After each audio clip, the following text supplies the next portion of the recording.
Hey there, future cyber experts. Welcome to an exciting journey into the world of cybersecurity. If you have ever wondered how to become a digital superhero, defending against cyber threats, you are in the right place. In today's video, we are diving deep into the fascinating realm of cybersecurity and uncovering the secrets behind this thrilling and rewarding field. So, whether you are a tech enthusiast looking to expand your knowledge or someone considering a career change, this video is your gateway to understanding ethical hacking. We will explore the core concepts, the skills you will need, and the incredible opportunities that await you in the cybersecurity industry. Trust me, this is the ultimate power up for your tech career. If you are an aspiring cybersecurity professional looking for online training and certification from the prestigious universities, and in collaboration with leading experts to enhance your credibility, then search no more. Craving a career upgrade? Subscribe, like, and comment below. Dive into the link in the description to fast-track your ambitions. Whether you're making a switch or aiming higher, Simplilearn has your back. Simplilearn's postgraduate program in cybersecurity from MIT University in collaboration with EC Council should be your right choice. This course is designed to accommodate a diverse range of learners, and it requires just a bachelor's degree with a 50% of average and no prior programming experience and 1+ year. So for more details, use the link in the description box and pinned comment. So without any further ado, let's get started. Let's do the basics first, and then we'll come to the point of discussion. Right. So let's move on to our topic of the evening and our first domain, enterprise infrastructure security. Right. We'll be discussing about risk management. So let's start tonight's topic and proceed. Right. So we'll be discussing about risk management in the information security, where we'll understand the concepts of cybersecurity, the CIA triad. We'll enumerate various factors involving risk management. We'll be able to understand the definition between quantitative and qualitative risk analysis, and also categorize various type of security control methods. Right. And normally, we start with a scenario. Right. We start with the scenario. And the scenario is you have joined a major corporation as a cybersecurity specialist. In your new role as a cybersecurity specialist, you must help in securing the organization's information systems. Right? That's your job as a cybersecurity expert, a specialist. Now, your job entails in protecting systems from cyber risks, threats, and vulnerabilities by monitoring and detecting, investigating, analyzing, and responding to security events, right? Incidents, events. So the task you have been given are identify the potential threats to the organization's critical assets, identify vulnerabilities to organization's assets, determine risks, and for identified risks, perform something known as risk analysis and recommend appropriate response. This is what you'll be learning on the job as we proceed.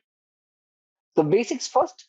What is cybersecurity? Very simple. Every one of us knows. It refers to the process of securing sensitive data and critical systems from cyber threats. Right? We'll cover what is a threat, what is sensitive data, what is vulnerabilities, exploits as we proceed in our discussions. Right? The goal is to protect the confidentiality, integrity, and availability. We'll cover CIA triad. That is CI. C stands for confidentiality. I stands for integrity. A stands for availability of an organization's critical assets. Now, the assets would be your networks, your computers, your programs, your data, your human being, your facilities. Anything is an asset for an organization. You agree with me, all of you? What is an asset in an organization? Anything which is a property of an organization. Anything which gives helps boost the organization's productivity per se, right? Understood, right? Right. So that is the goal of cybersecurity: to protect, right, the organization, allow it to flourish, continue doing business, right? So let's come to our blackboard, and I will start our topic discussions. The first topic we'll be discussing about security and risk management, right? Would you want everything in white, or would you prefer a red font? How does it look? White or red font? Your choice. White is better? Okay, great. Thank you. So I intend to share this with you once every session is complete. Yeah, Juice says FFF. Wonderful. Okay. White background is it, or black background with white font? But this is what I do. I use black background with white font, but I can always change it. No problem. We can have it like this also. The white background with black font. Good. Let's start with that discussion. So what I do normally, okay, let's have the introductory discussions. Yeah. Okay, let's start with security and risk management. So I'll give you the introduction, then we'll move on further on our topics, right? So let's have this discussion completed. Okay, what is the issue? Right. So information security and risk management are analogous with each other. Analogous with each other. This is how I will create notes, share it with you at the end of the day. Now, as you see, it is clear. If we can increase the font a bit more for all of us to see, have a better look, right? The security and risk management domain forms the baseline for all information security concepts and practices. Now, in this topic, we'll be focusing on concepts and key areas such as the asset protection, confidentiality, integrity, and availability, security governance and principles, compliance, legal and regulatory issues that pertain to information security in the global context, professional ethics, personal security policies, risk management principles, threat modeling, business continuity planning,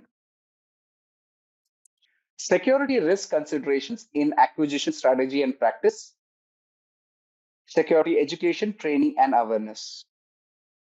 Right? At the primary, this is what we'll be covering throughout as we proceed, right? So we'll be discussing all of these one by one. Now, this is something which I'm covering through my own notes, through my understanding of what I have learned throughout the years, right? So remember, this is the practical part of it, which we are discussing. You'll have to go back and understand it during the weekend or week whenever you are free. Let's start with an illustration. So let's start with an illustration. Let me get my pen activated. Where is it? Please allow me a minute so that I can set up my white pen and writer. And just give me a second. I think I missed the connector somewhere. Okay, great. So let's start with a particular illustration. I think I will do one thing. I can't find my pen as of now, so I can create over here itself. Let's draw shapes and type it there itself. So first thing, I will cover the topics one by one. Black, yeah. Asset, insert. So consider this asset. I want to get this box over here. Right, yeah. So consider an asset in an organization, right? Now, we will cover the definition. Let me complete the diagram and I'll explain it to you. What do you mean by asset and why we need to discuss on it, right? So here's the asset. Then when you have an asset, you need to protect the asset, right? You need to protect. So assets, as I said, can be a human resource, can be computers, can be your facilities, can be anything, right?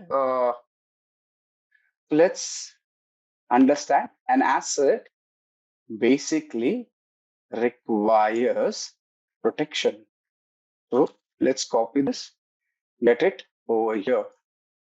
Okay, I'm creating a diagram for ease of understanding over here. I think this should be good. Yeah, so it needs protection. Once the diagram is ready, we can talk about it in greater detail. Right? Now, this protection will be based on something. And what is that something? What is that something? Is, okay, the CIA triad, which we'll be discussing in our topics ahead.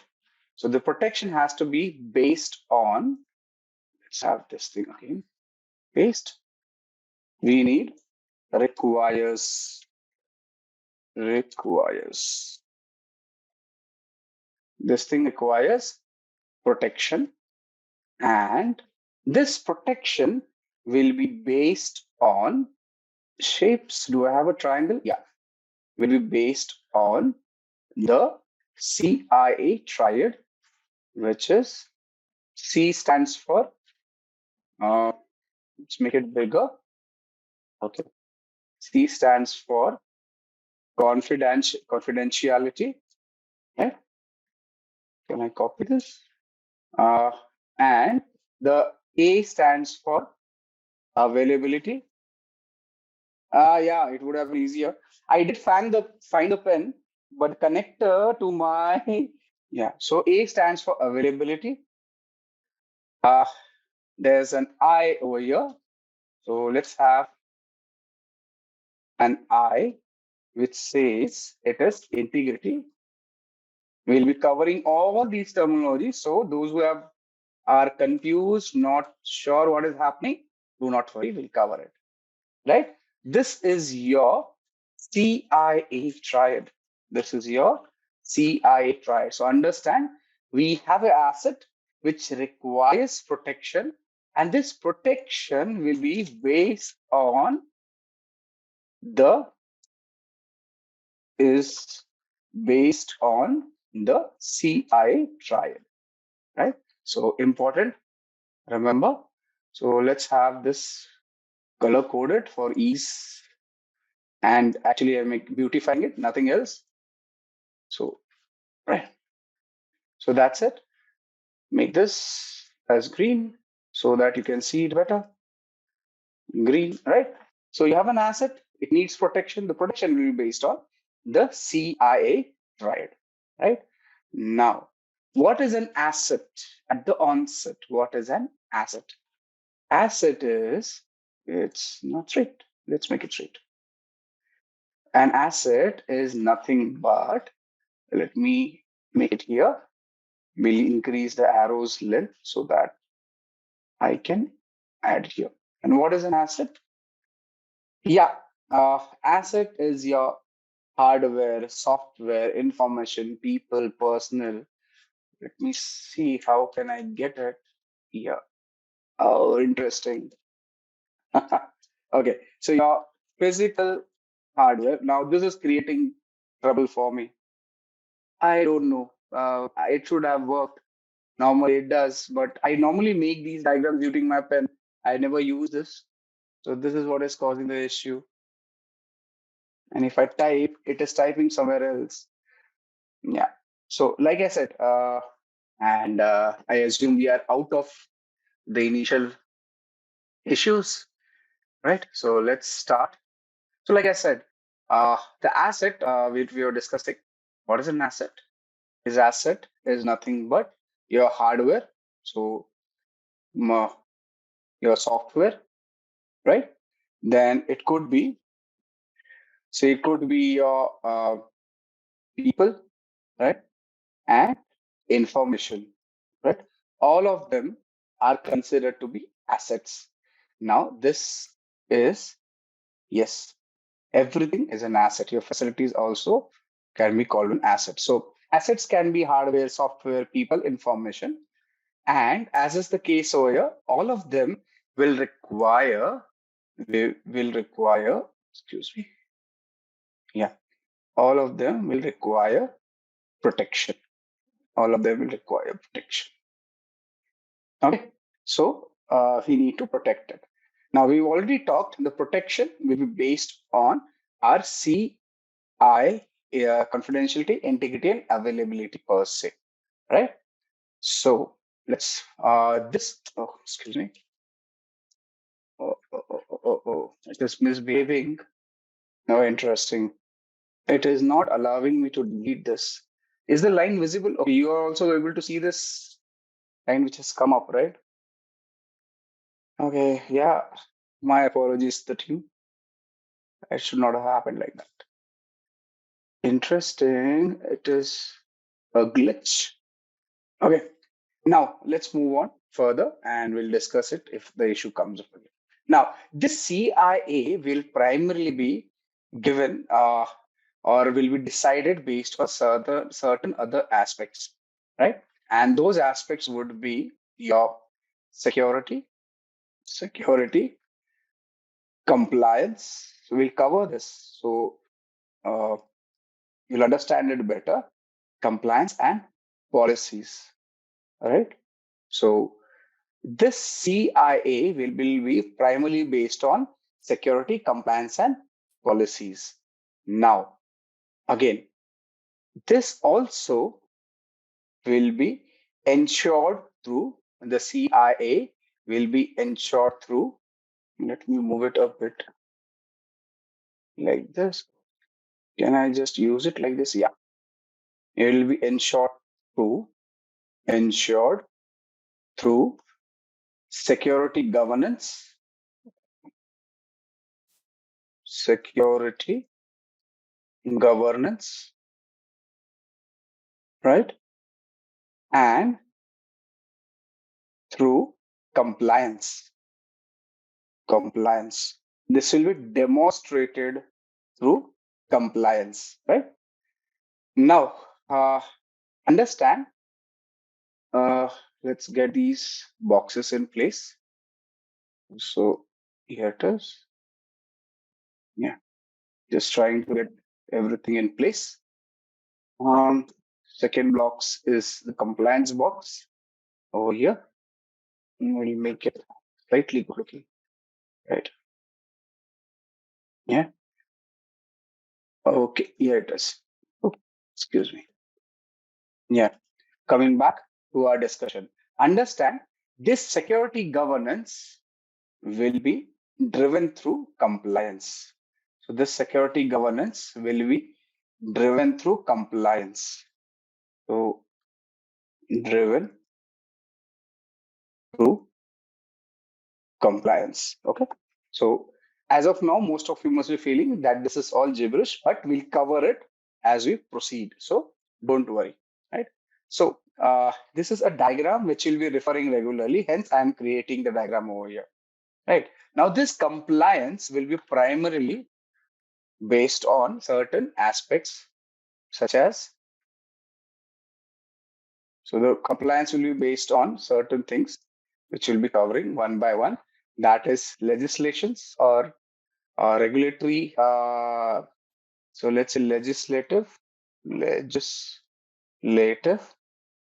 then regulatory,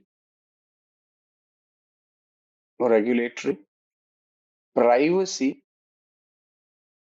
related issues, right? Privacy related issues, right? Also, it will be, for example, let's say it will be based on PCI DSS. Now we'll cover what is PCI DSS as we proceed. Regulations, HIPAA, or GDPR. GDPR, right? So we'll cover this as we proceed. Now understand, the most important thing we need to understand is an asset. It is hardware, software, people, information, facility, everything and all of it, right? Now this asset needs to be protected, right? The asset needs to be protected. And this protection will be based on confidentiality, integrity, and availability, right? And now this CIA will be demonstrated using compliance, which is primarily based on legislative, regulatory, privacy related issues and regulations. And the security governance will ensure it, right? Now, what is security governance? It is nothing but management practices, right? Standards, policies, procedures.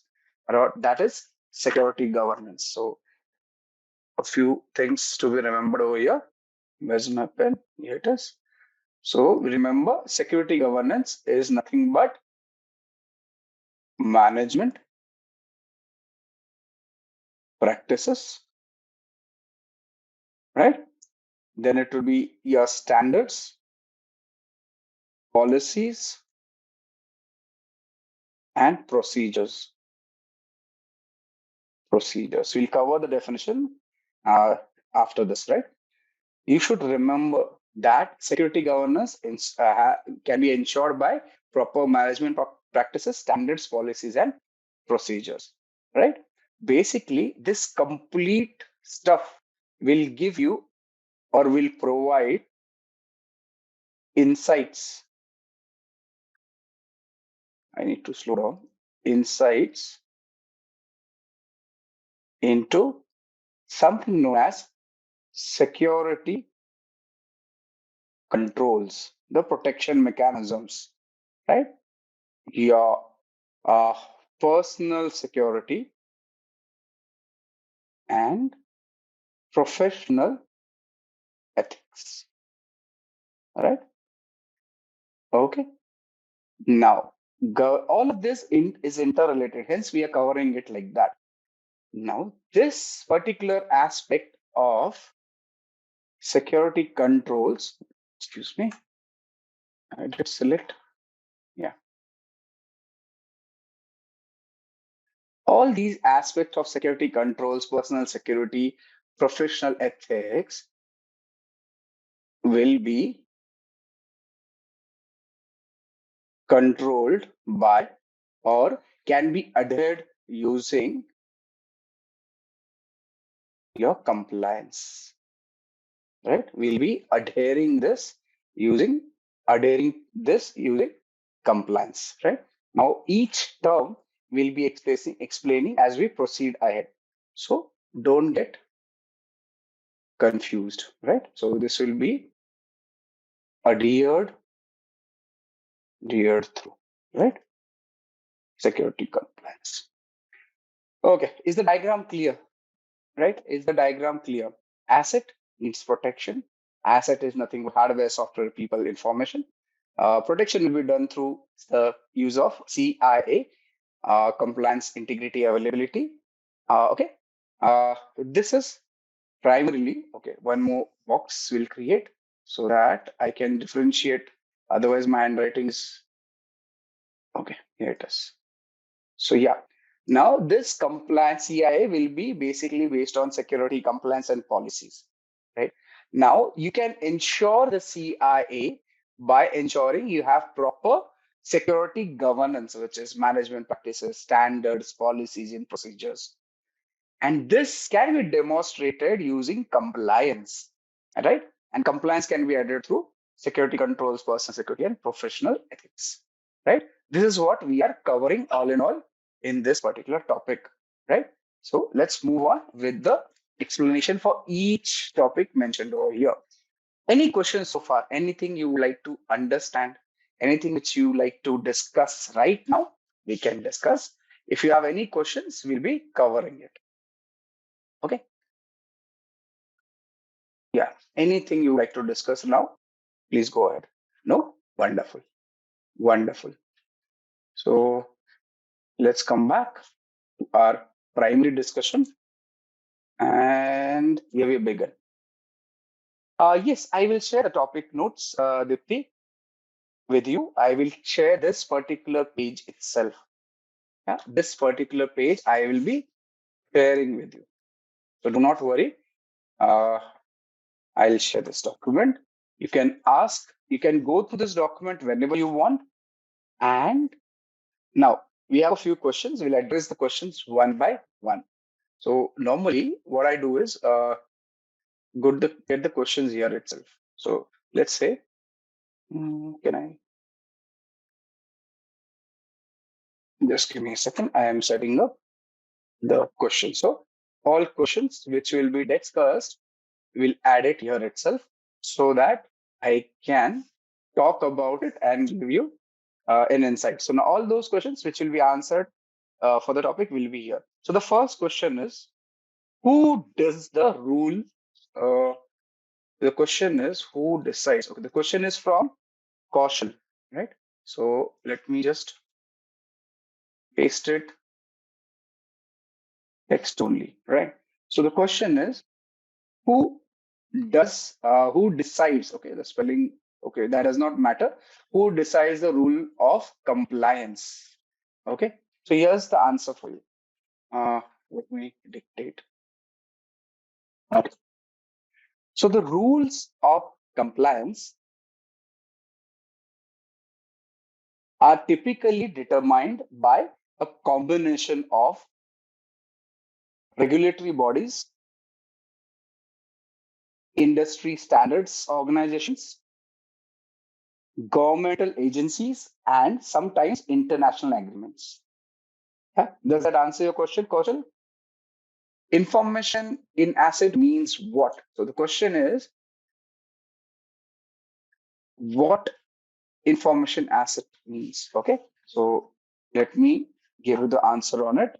Now, information asset typically refers to data and knowledge that is contained within an organization, right? So let's talk about a bit more. Now, this particular aspect of information can be either tangible or intangible, owned by individuals or an organization, right? Now, this information can take various forms and is often critical to the functioning of an asset. There are various types of assets in case of information. Intellectual property, financial assets, physical assets, digital assets, human capital. Do you understand? If you talk about information, all these can be called as assets, which are either tangible or intangible. What is tangible or intangible? Tangible is something which you can touch, intangible, which cannot be touched, right? Like the air, you know it is there, but you cannot touch it. Same. If you want to touch a tree, it is there. Both are assets. Okay. Now, how can we ensure that the integrity is maintained as per a CIA? Now, this is a topic which we'll be discussing in our integrity discussions per se, but I can give you an introduction on it.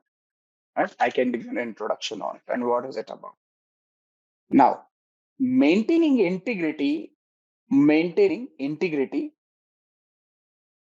as a part of the CIA triad in information security is crucial for ensuring that the data remains accurate, trustworthy, and unaltered. This can be achieved by strategies such as data encryption,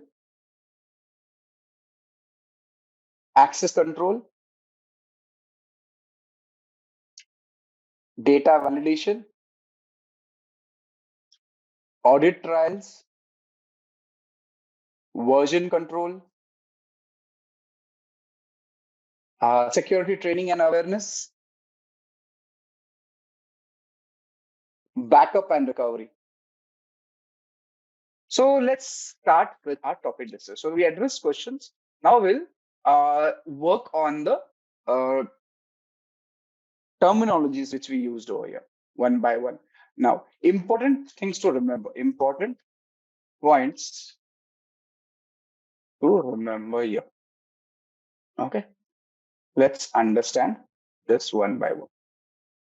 The first point, assets require protection. Right. So this is me typing now. There's too many typos happening. Second, protection is based on the requirements of confidentiality, integrity, and availability, right, for the asset. Security is ensured through security governance that comprises rather management practices and management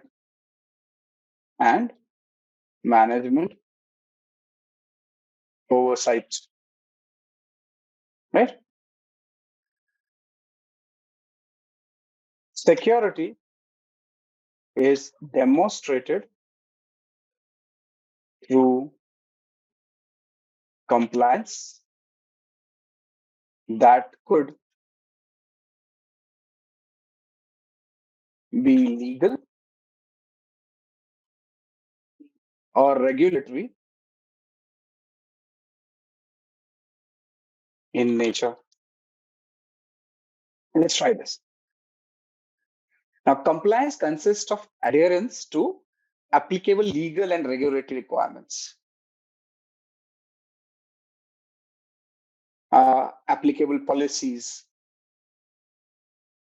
standards, procedures, and guidelines, and personal securities and policies. Also, compliance can be affected by security issues. Now, these are some of the important points which we should remember before we understand each topic separately, right? Before we understand the complete terminologies which we saw until now, right? So as you see over here, we talked about this diagram as an introductory nature.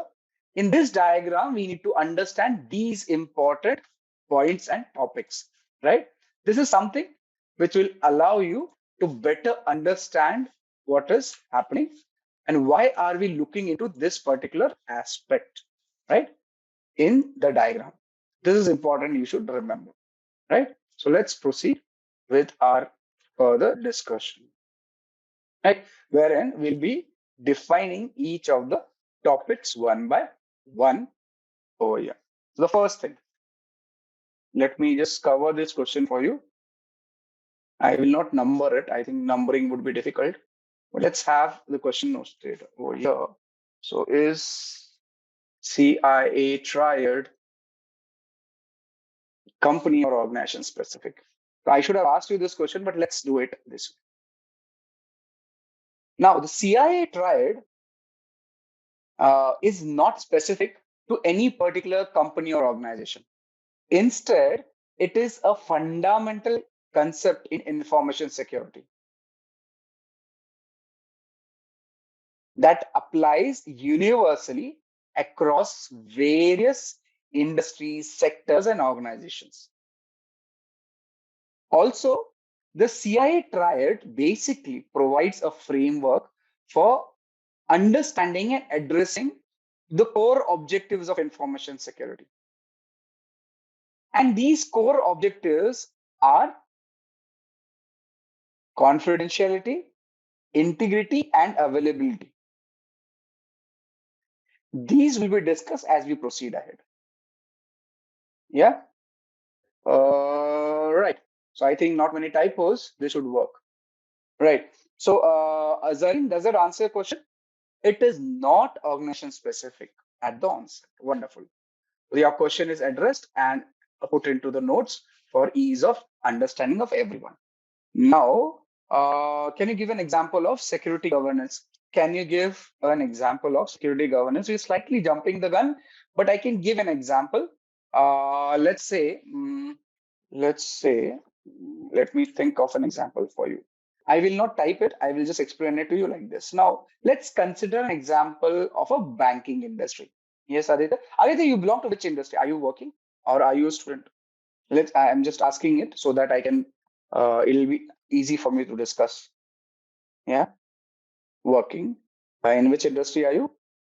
Now, let's consider an example of security governance in the banking industry per se or the sector. Now, if you talk about confidentiality or in case of the banking industry, ensuring confidentiality would be paramount for protecting the customers' sensitive information, right? Because it is financial. Now, banks implement various measures such as the encryption, access control, and authentication mechanisms to prevent unauthorized access to customer accounts and transaction data, right?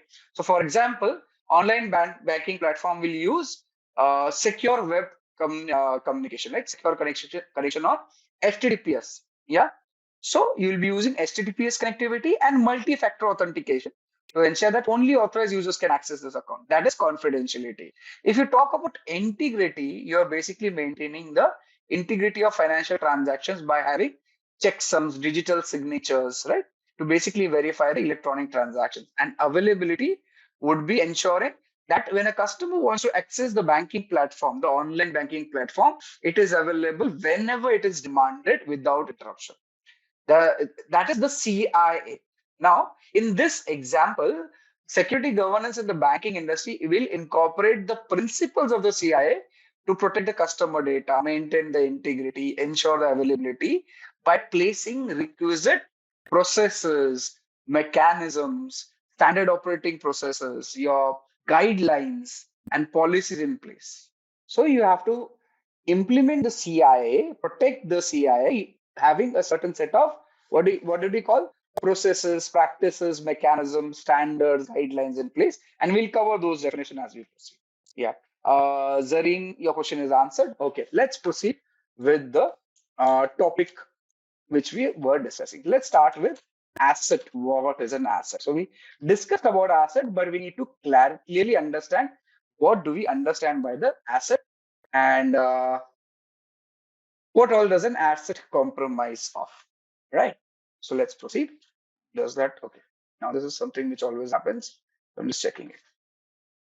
And it has again happened. Okay, yeah, it is. Now, asset can be tangible, that is perceptible by touch.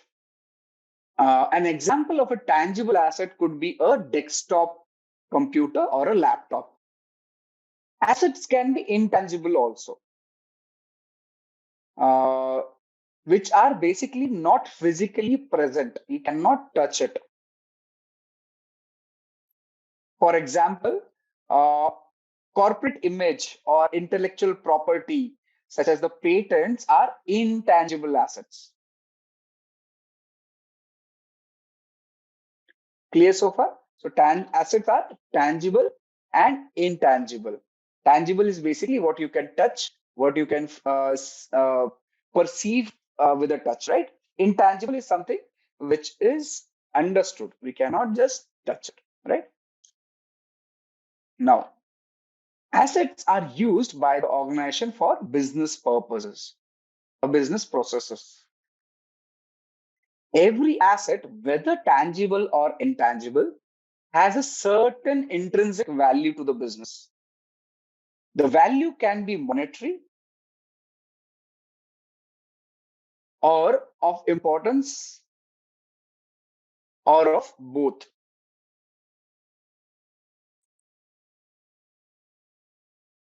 For example, a simple firewall that costs less than $10,000 may be protecting important business applications worth millions of dollars. Is that understood? So let's take an example over here. For example, if you have the Coca-Cola as an organization, right? What is the most unique selling point? Wonderful. See, Shaurya and me are thinking of the same line. So he's given the same example of Coca-Cola, which has Coke as a primary, what do you say, product which they sell, right? And it has a unique formula which is kept secret for very, very long. Now, if your server, which is bought for say $1,000, $10,000, has this formula kept inside the server itself is 10,000, but the formula is worth millions of dollars, right? So, what is the server? Is the tangible asset. What is the data which has a formula? Is a intangible asset, right? So, every asset, whether it is tangible or intangible, will have value associated to it. And the value will be based on either monetary or uh, the intrinsic value of the asset per se, right? So it is important for the organization. That is what you should understand. The weather is right. Right. I think that's the right weather. Yeah. Okay. Understood why asset and how asset is important, how you should understand an organization may get affected. Now, if this particular Coca-Cola's formula, Coke formula, is lost, as in it is available on the dark web, won't Coca-Cola lose its unique selling point, its competitive advantage in the market? They will, right? Yeah, they will, right? You agree with me, all of you? Yeah. So you should remember this is what is an asset. And when you have an asset, it needs to be protected. If you don't protect an asset, you will lose it. And if you lose it, that compromise may get you out of the business. You may file for bankruptcy. The organization may file for bankruptcy, right? So that is why we need to protect the asset. So if an asset is compromised, for example, stolen or modified, and that data or secret information is disclosed, it will have an impact that could lead to monetary loss, customer dissatisfaction, and or legal and regulatory non-compliance, right? So this is what is the problem. You may have loss of customers, loss of money. You may lose, regulatory issues may come up. You will be fined, you will be punished, there will be penalties. As an organization, that is something which will cause a lot of issue. Question says, yeah, I'll do that. Yeah, thank you. Can you please explain how people are an asset? Now, uh, see, understand the people are the most valuable assets within an organization because they have skills, knowledge, experience, creativity, and relationship that employee possesses, which will contribute significantly to the success and competitiveness of the organization. Now, anything which contributes to the organization's success is considered as a asset. So, yeah. So, when you talk about human beings, right, and how information and skills of the workforce can be considered, it can be considered under, say, intellectual capital, right? That is collective knowledge, expertise, skills of an employees. Similarly, innovation and creativity can be considered such that an employees are able to innovate, generate ideas, right? Uh, Customer relationship. Again, employees often develop very strong customer relationship. Let me just put it in the bullet points over here itself. So let's talk one by one on these points. So first one is uh, intellectual capital. So this is where the collective knowledge, expertise, and skills of the employees will represent intellectual capital. Innovation and creativity, where employees basically the ability of an employee to innovate, generate new ideas, and solve complex problems, again, can be considered as a critical asset for an organization, particularly where the industries are or the industry have a rapid changing scenario. Technology is changing regularly, right? So that is where employee can be considered, or human being can be considered as an asset, right? So this is where you need to understand why human being is considered an asset, right? Similarly, you will have customer relationship, wherein a lot of organizations have employees directly in touch with the customers. Now, customers trust these employees. They prefer to talk to these employees. This is where customer relationship this is where your employee becomes a asset, right? You cannot let go the asset because you may even lose the customer. And even your organization culture comes into play. And that culture basically significantly, what do you say, prefers the employees to be trained in a certain way, to be addressed in a certain way, making them an asset which becomes indispensable, or at least a big time have big time importance to the organization. Yeah, does it answer your question, Zareen? Okay. Why do you consider them an asset? Because there are a lot of things which they handle, and this is all these things which they handle can be considered as something which allows the organization to grow in long term, right? Okay. Until he types, let's proceed. Now, assets are basically grouped or generally grouped in a certain ways, and so how are assets generally grouped? So let's have this one by one. So first one is physical assets. So let me tell you what are physical assets. So physical assets again are tangible in nature, and our examples could be, say,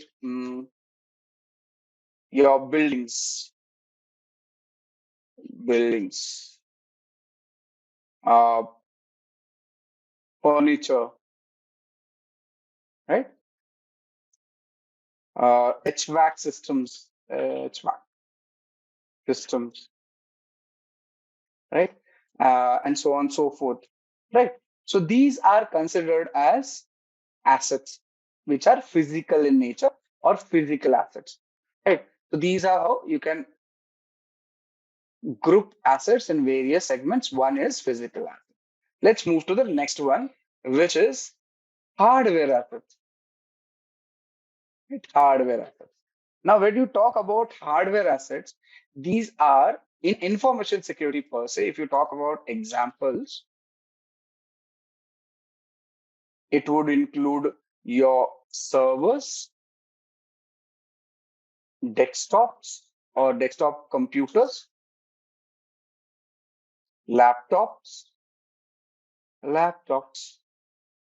router, network cables, and so on and so forth. Yeah. So these are the hardware assets in information security per se. So you can differentiate your assets based on this. So we understanding what are the different groupings of assets. So we talked about physical, we talk about hardware. Now the next one logically will come as software assets. What are software assets? Okay, these are intangible assets. If you can refer to software as a intangible assets, right?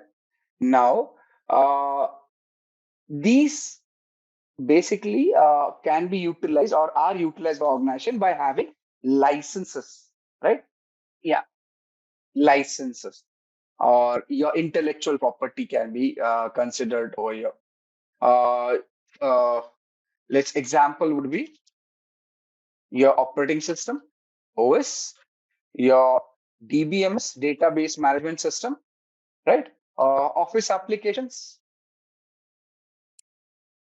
you're procuring it. You do not have do not have your own system. You're buying it under license to be utilized. Then your web servers, server softwares, as we call it, softwares, right? And so on and so forth can be considered as software assets. Clear so far? Yeah, Aditya says the same product may cause loss to other company. Coca-Cola example, very true. Right. So those are software assets. Right. Now, another group or another classification of assets could be information assets. Information assets, right? So if you talk about information assets, again, these are intangible in nature and they are owned by an organization. Now, these are not owned but licensed, right? Licensed, right? In this case, these are owned by the organization, right? So example could be your business processes, business processes, organizations, business processes. Then policies, procedures, um, customer information, right? Uh, Personal information, then agreements, mm, and formulas which are developed in-house, right? Those are so now developed in-house or even purchased. So they are holding them after purchasing, right? Those are your information assets. Clear so far? Physical, hardware, information, uh, software, and personal assets. And the last one is personal assets. Now, these are basically people associated with the organization, right? For example, your employees, contractors, uh, maybe vendors, third party consultants, right? Um, what else? Okay, maybe these all, or few more will come up here and there. So these are your personal assets, right? Got it? So you can group your assets into following classifications: physical, hardware, software, information, and personal. All these are important. Clear so far? And interestingly, our friend, let's talk about asset. Now that we know what is an asset, let's talk about asset protection, right? So now, if you remember in our diagram, we made an asset and we say it needs to be protected because it is an asset. So at asset protection, we talk about asset protection and what is it about. In information security domain, asset protection involves security management practices that are subjected to business and compliance requirements.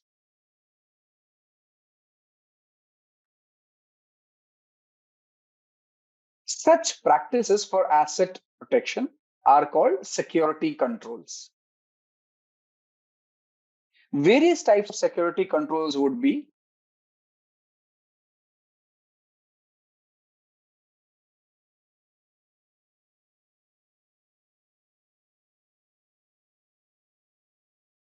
physical entry controls to an office building that allow only authorized persons. Monitoring controls such as CCTV for surveillance of critical assets. Right? So you have various protection mechanisms, and those protection mechanisms are we referring to physically stopping someone, monitoring it using CCTV, controls such as locks for hardware asset for protection from theft.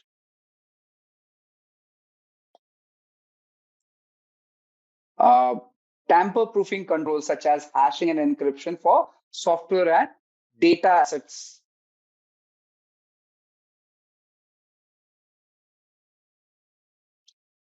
Copyrights or patent for information access to protect legal rights.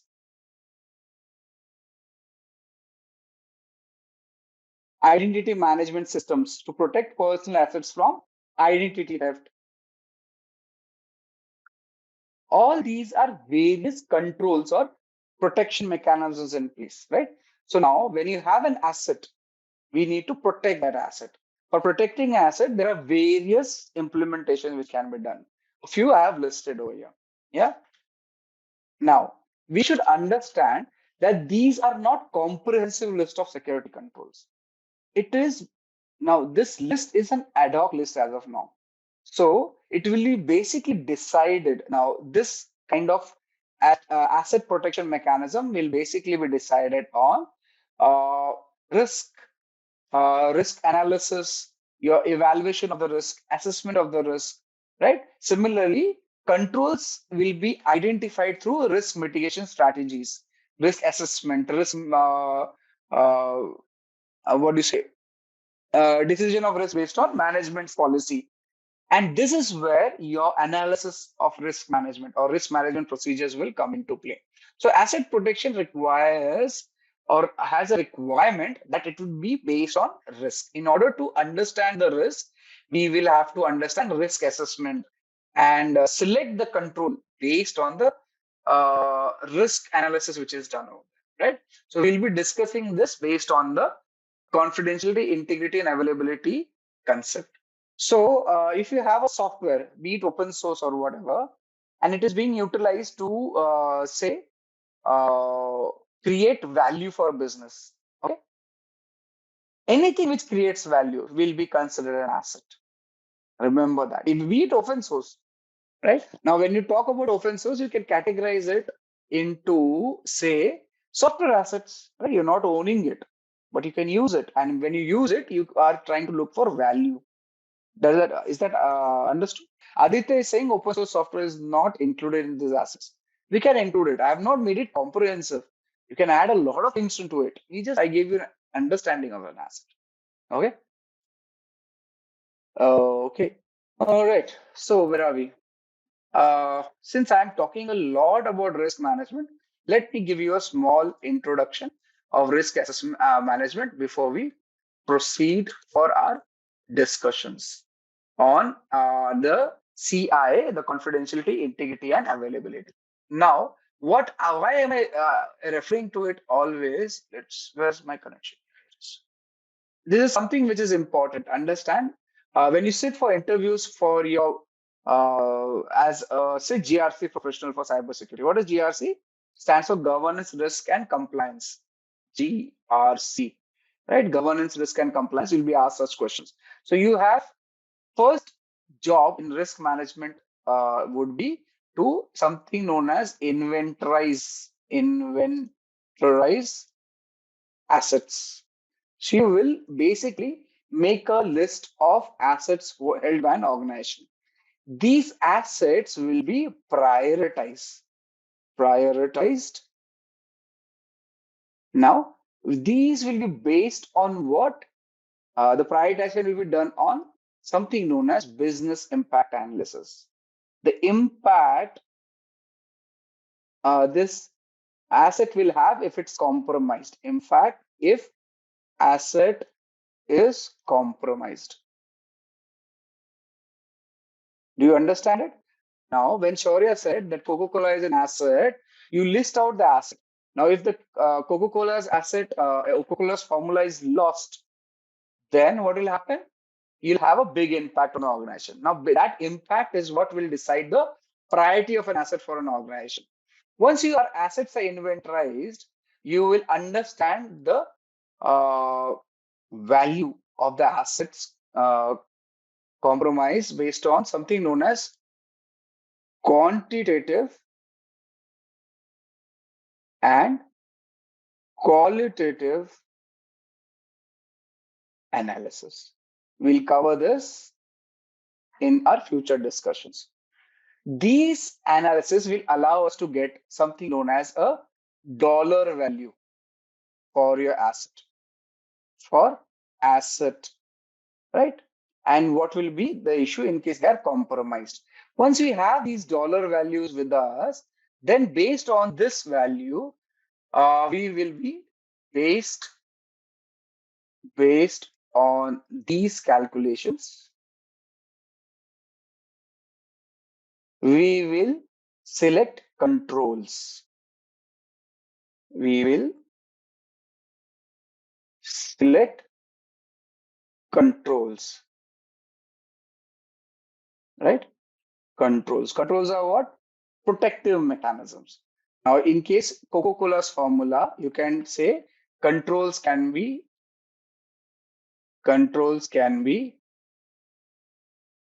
encryption, yeah, access control, access control, right? Your say CCTVs, your guard dogs, right? These are controls, protective mechanisms, right?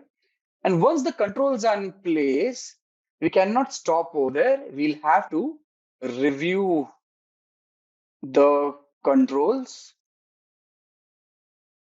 periodically, periodically, because it may so happen after a certain time period, these controls may not be effective or the data may not require that much of protection.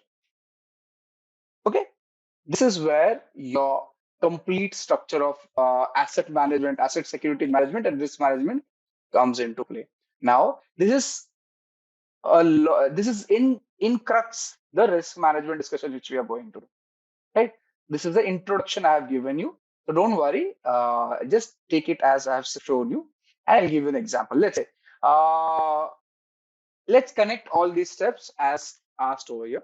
Let's say in the example, let's take an example of our friend Coca-Cola, right? Coca-Cola, right? Coca-Cola.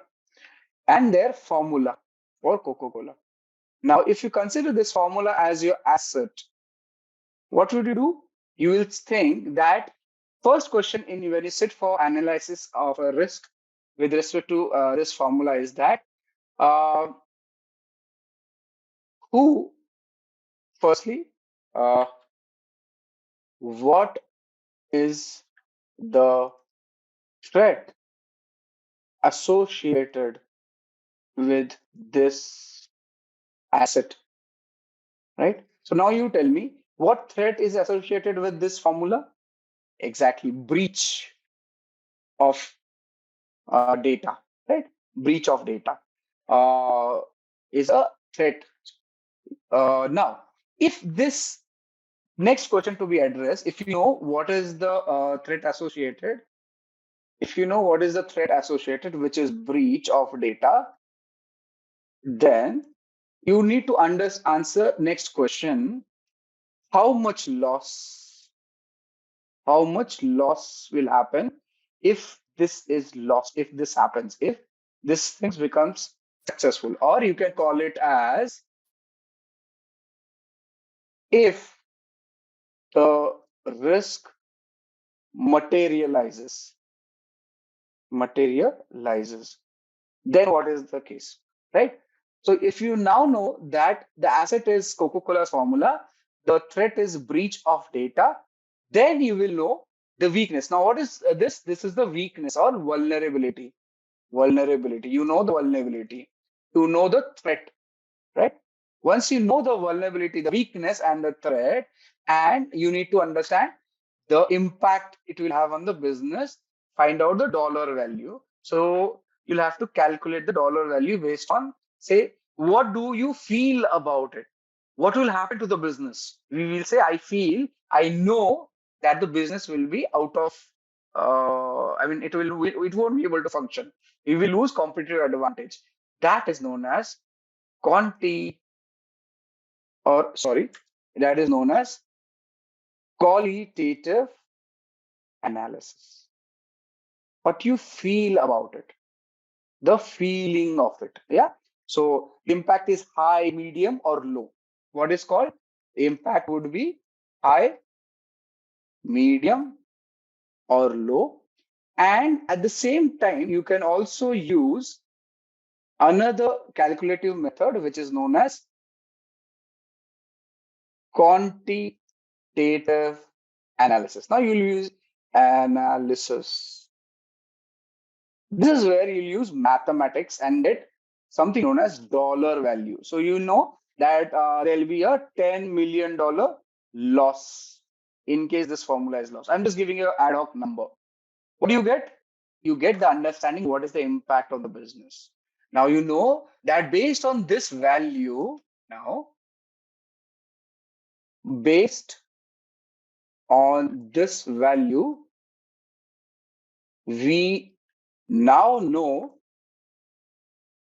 what will happen if this asset is lost, right? We know, right? Understood? We'll know this, right? That if this asset is lost, we've calculated it, we've understood it. Now, based on that, you will select a protective mechanism to protect this asset. Understood? Is that understood? Sai, we'll have the formula coming up when we come to this. Is just a generalized discussion we'll have. We have the formula coming up. Right. So now we know, for example, let's say when I said the loss or the value of this compromise asset is say $10 million, right? $10 million. Now you will put a control which will not cost or which will be less than the loss of compromise. As in, we want something which is costing us or saving us from this loss and does not cost itself $10 million and more. So the cost of the control, as is the case over here, right? So we select something which is saving on the compromise and also not costing us that much. So if by any chance the cost of the control is higher than the compromise itself, the management will not approve. You understand that, right?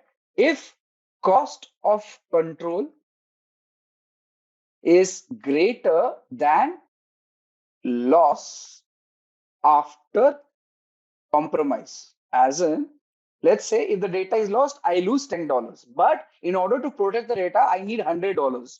Will the management approve it? Yes. Will the manager approve it? Senior management will approve it? Is it no, right? Financially, economically, does not make a sense. That's the reason you put a control if the control is within. Now, this is again with respect to risk strategy. This is where, so you'll think of risk strategy in this case. So you will either, strategy. You will either accept risk, mitigate risk, avoid risk, right? Accept, mitigate, avoid, and what is it? Another one. Accept, mitigate, avoid. What is the fourth one? Anyone knows? Transfer. Very nice. Transfer. Thank you, Omio. So what is accept? I accept that this is loss is going to happen. I do not intend to do anything. Mitigate. I will reduce the levels of the impact. I will reduce the impact. Avoid. I'll just totally leave it. And transfer. I'll basically do an insurance. Something like that. Okay. That is where risk strategy come into place. Okay. So the control in this case will be encryption of the formula, guards, dogs, CCTV, building with access control, everything. Yeah, so on and so forth. Understood, is it? I just ran through the example to explain it, but we'll be covering it as we proceed in the session. What we understood last time was about risk management. We understood what is the cybersecurity. Before we proceed further, how many of you are proficient in Linux, have been handling Linux operating system, wherein you can do commands on the terminal, maybe run an application, do scanning and all through the terminal? How many of you are proficient in it? Right. So this is your Kali Linux machine, which we'll be using. Now that Kali is up, let me just complete a few theory things.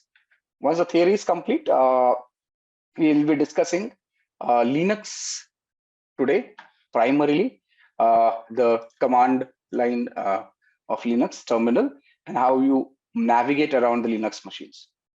Okay, I'm setting a small 15 questions Linux quiz for all of you, which will be running now just to understand about Linux, comfort of your people. The class code, just a sec, I'll share it. We'll have this quiz running right now. Linux basics. plus create a login, and then we log in. Just use the class code is given on your URL. Can you see the URL? If I just use your own, if on your screen, can you see on this part of the URL, you have the class code mentioned that you can use. At the onset, just log in. Linux basics.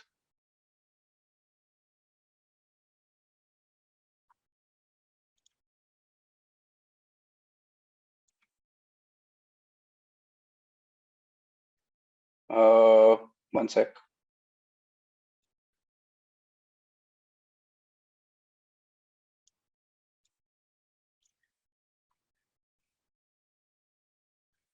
The class code, Ganga, you're already a part of the class, right? Oh, the link expired. No problem. I'll share it.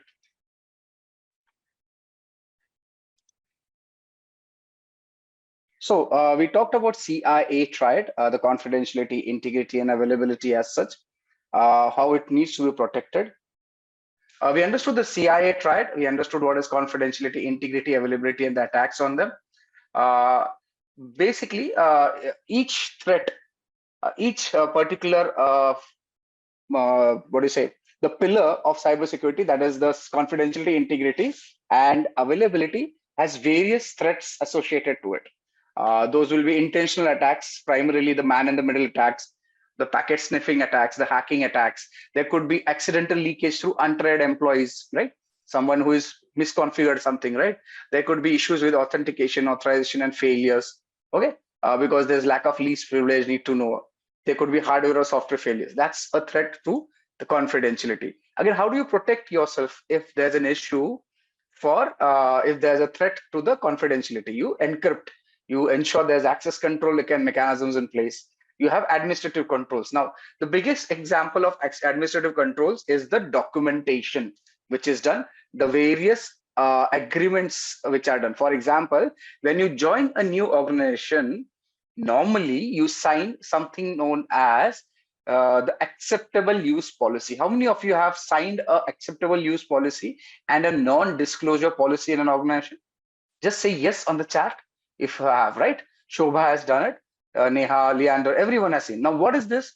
This is basically a administrative control, a countermeasure, a protection mechanism in order to protect the organization against breach of confidentiality, right? So that is a administrative control, okay? Rest all is very clear, right? Then comes integrity. As we all know, integrity is something wherein we do not want unauthorized changes to data by unauthorized or authorized users. Now, remember one very interesting fact about integrity. Integrity is to be protected at any given moment for either the data at rest or the data in transit. Data at rest, which is stored with you, which is archived with you or the organization, and data at transit, data in motion, is something wherein data is moving on the network. That network could be internet, that network could be intranet, right? And it has to be protected. Anyone does anything, as in if it's an authorized user making unauthorized changes, that is not, should not happen. If it's an unauthorized user, obviously they should not be allowed to do any changes to the data. That is integrity and the protection required for it. I've already covered the threat. There should not be accidental modification. There should not be intentional alteration. Another threat is system malfunction. Now, sometimes your system just crashes and it causes, what do you call it? Basically, there's a corruption in the data. That is system malfunction issue. And there could be environmental factors. Now, if you have a hard disk, which is a magnetic hard disk with you, and you place it on say a speaker on your at home, which has a magnet built in inside, you will realize that your data will get corrupted, right? These are environmental factors. Or if there's a strong EM environment, electromagnetic environment around the magnetic hard disk, your data will get corrupted. So that is what is the threat to integrity. Yeah. So we've covered this. I'm just covering the slides per se. What is the protection mechanism? You use cryptographic hash to ensure that the data can be checked if there's a integrity breach or not. It cannot avoid a threat to integrity, but it can tell you if the data has been compromised or not, right? Similarly, check some database integrity, referential integrity. Yeah. So we are checking about the integrity, right? We are checking if the data has been changed in transit or not. For example, let's say you have an organization wherein the data is backed up every few hours in a backup facility away from the main facility. Now, this data will be utilized whenever there's a situation, there's an incident wherein the backup is to be called upon for restoring the systems. Now, in order that the backup should work, we also have to regularly check if the data is still relevant, if the data is still good, the integrity is not compromised, right? That is where your hashes will come into play. We have cryptographic discussions coming ahead, but understand what is a cryptographic hash. Cryptographic hash is something which is a one-way function. By one-way function, I mean to say that any input given to this algorithm, the cryptographic hash algorithm or hashing algorithm, will give you a fixed output of a string of characters. These string of characters are non-reversible, as in if you have this string of characters, you cannot go to the input, first thing. Secondly, a small change in the input will have a corresponding large change on the output. That means if the data is being sent on the data has been compromised, even by minutest of the bits, there will be huge change in the hashing value. That tells you that the data has been tampered with. The attack is on the integrity of the data. You understood cryptographic hash? Yeah, at least the concept you got it right. We'll have a greater discussion coming on it. At least the hash was clear. The integrity is clear. Wonderful. Thank you, Zareem, Archana. Let's move on. Okay. Then availability. Now, very simple. If you go on Amazon.com and you try and order a particular product, show an example. It's very easy for hashing algorithm for cryptographic hash. Let's give you an example. Hash calculator. Actually, I wanted, but let's see. Yeah, here it is. Yeah, which is the online hashing algorithm, right? Now, let's say Amit is sending data to Sai, right? And the data says we will have a secret meeting at 2200 hours tonight, right? So this is your message with Amit is sending to Sai. You are working in, say, the CIA or any intelligence agency, and you're sending this data to one another. And we want to both of them want to ensure that the data is not changed in the transit. So what they do, they decide that we will receive the data irrespective, but we will pre-decide an algorithm for hashing. Now that algorithm, as per them, we can have several algorithms as you see on the screen over here. Let's say they decide an hashing algorithm of MD5. This is one of the few hashing algorithm. Just an example, they decide that the integrity check will be done with MD5 algorithm, right? Between both of them, Sai and Amit. Now, this is the message which is sent. Along with the message, the hashing value is also sent. So what does Amit do? He first creates the message, then runs the MD5 algorithm and gets the hash value. So what does Amit do? Let's say I will send you on the chat also. This is your message, and the hash value I'll put it on the chat itself. So this is the hash value. So what Amit does, he sends the message, encrypted, unencrypted, however, and the hash value along with the message. Can you see on the chat? Amit has sent both the details, right? So I've sent it on the Slack channel too. Now, what happens is Avinash is a hacker who is standing in between both of them. There's Amit's computer or the messaging system is compromised. What Avinash does, he changes this to say, he just adds instead of 2200 hours, he makes it 2300 hours. Can you see? Small change, not much change, right? Rest all stays the same. And he sends this message to, he sends it ahead, right? Now, when our friend Sai receives this message, he calculates the hashing value, right? Now, Avinash, the hacker, does not know what algorithm is utilized for hashing. Just assume that he does not know anything. So what Sai does when he receives the message, he sees the hash value. Right? He sees the hash value. So this is the message I am sending on chat right now, and the hash value which our friend Sai calculates is visible over here. Now let's compare both the values.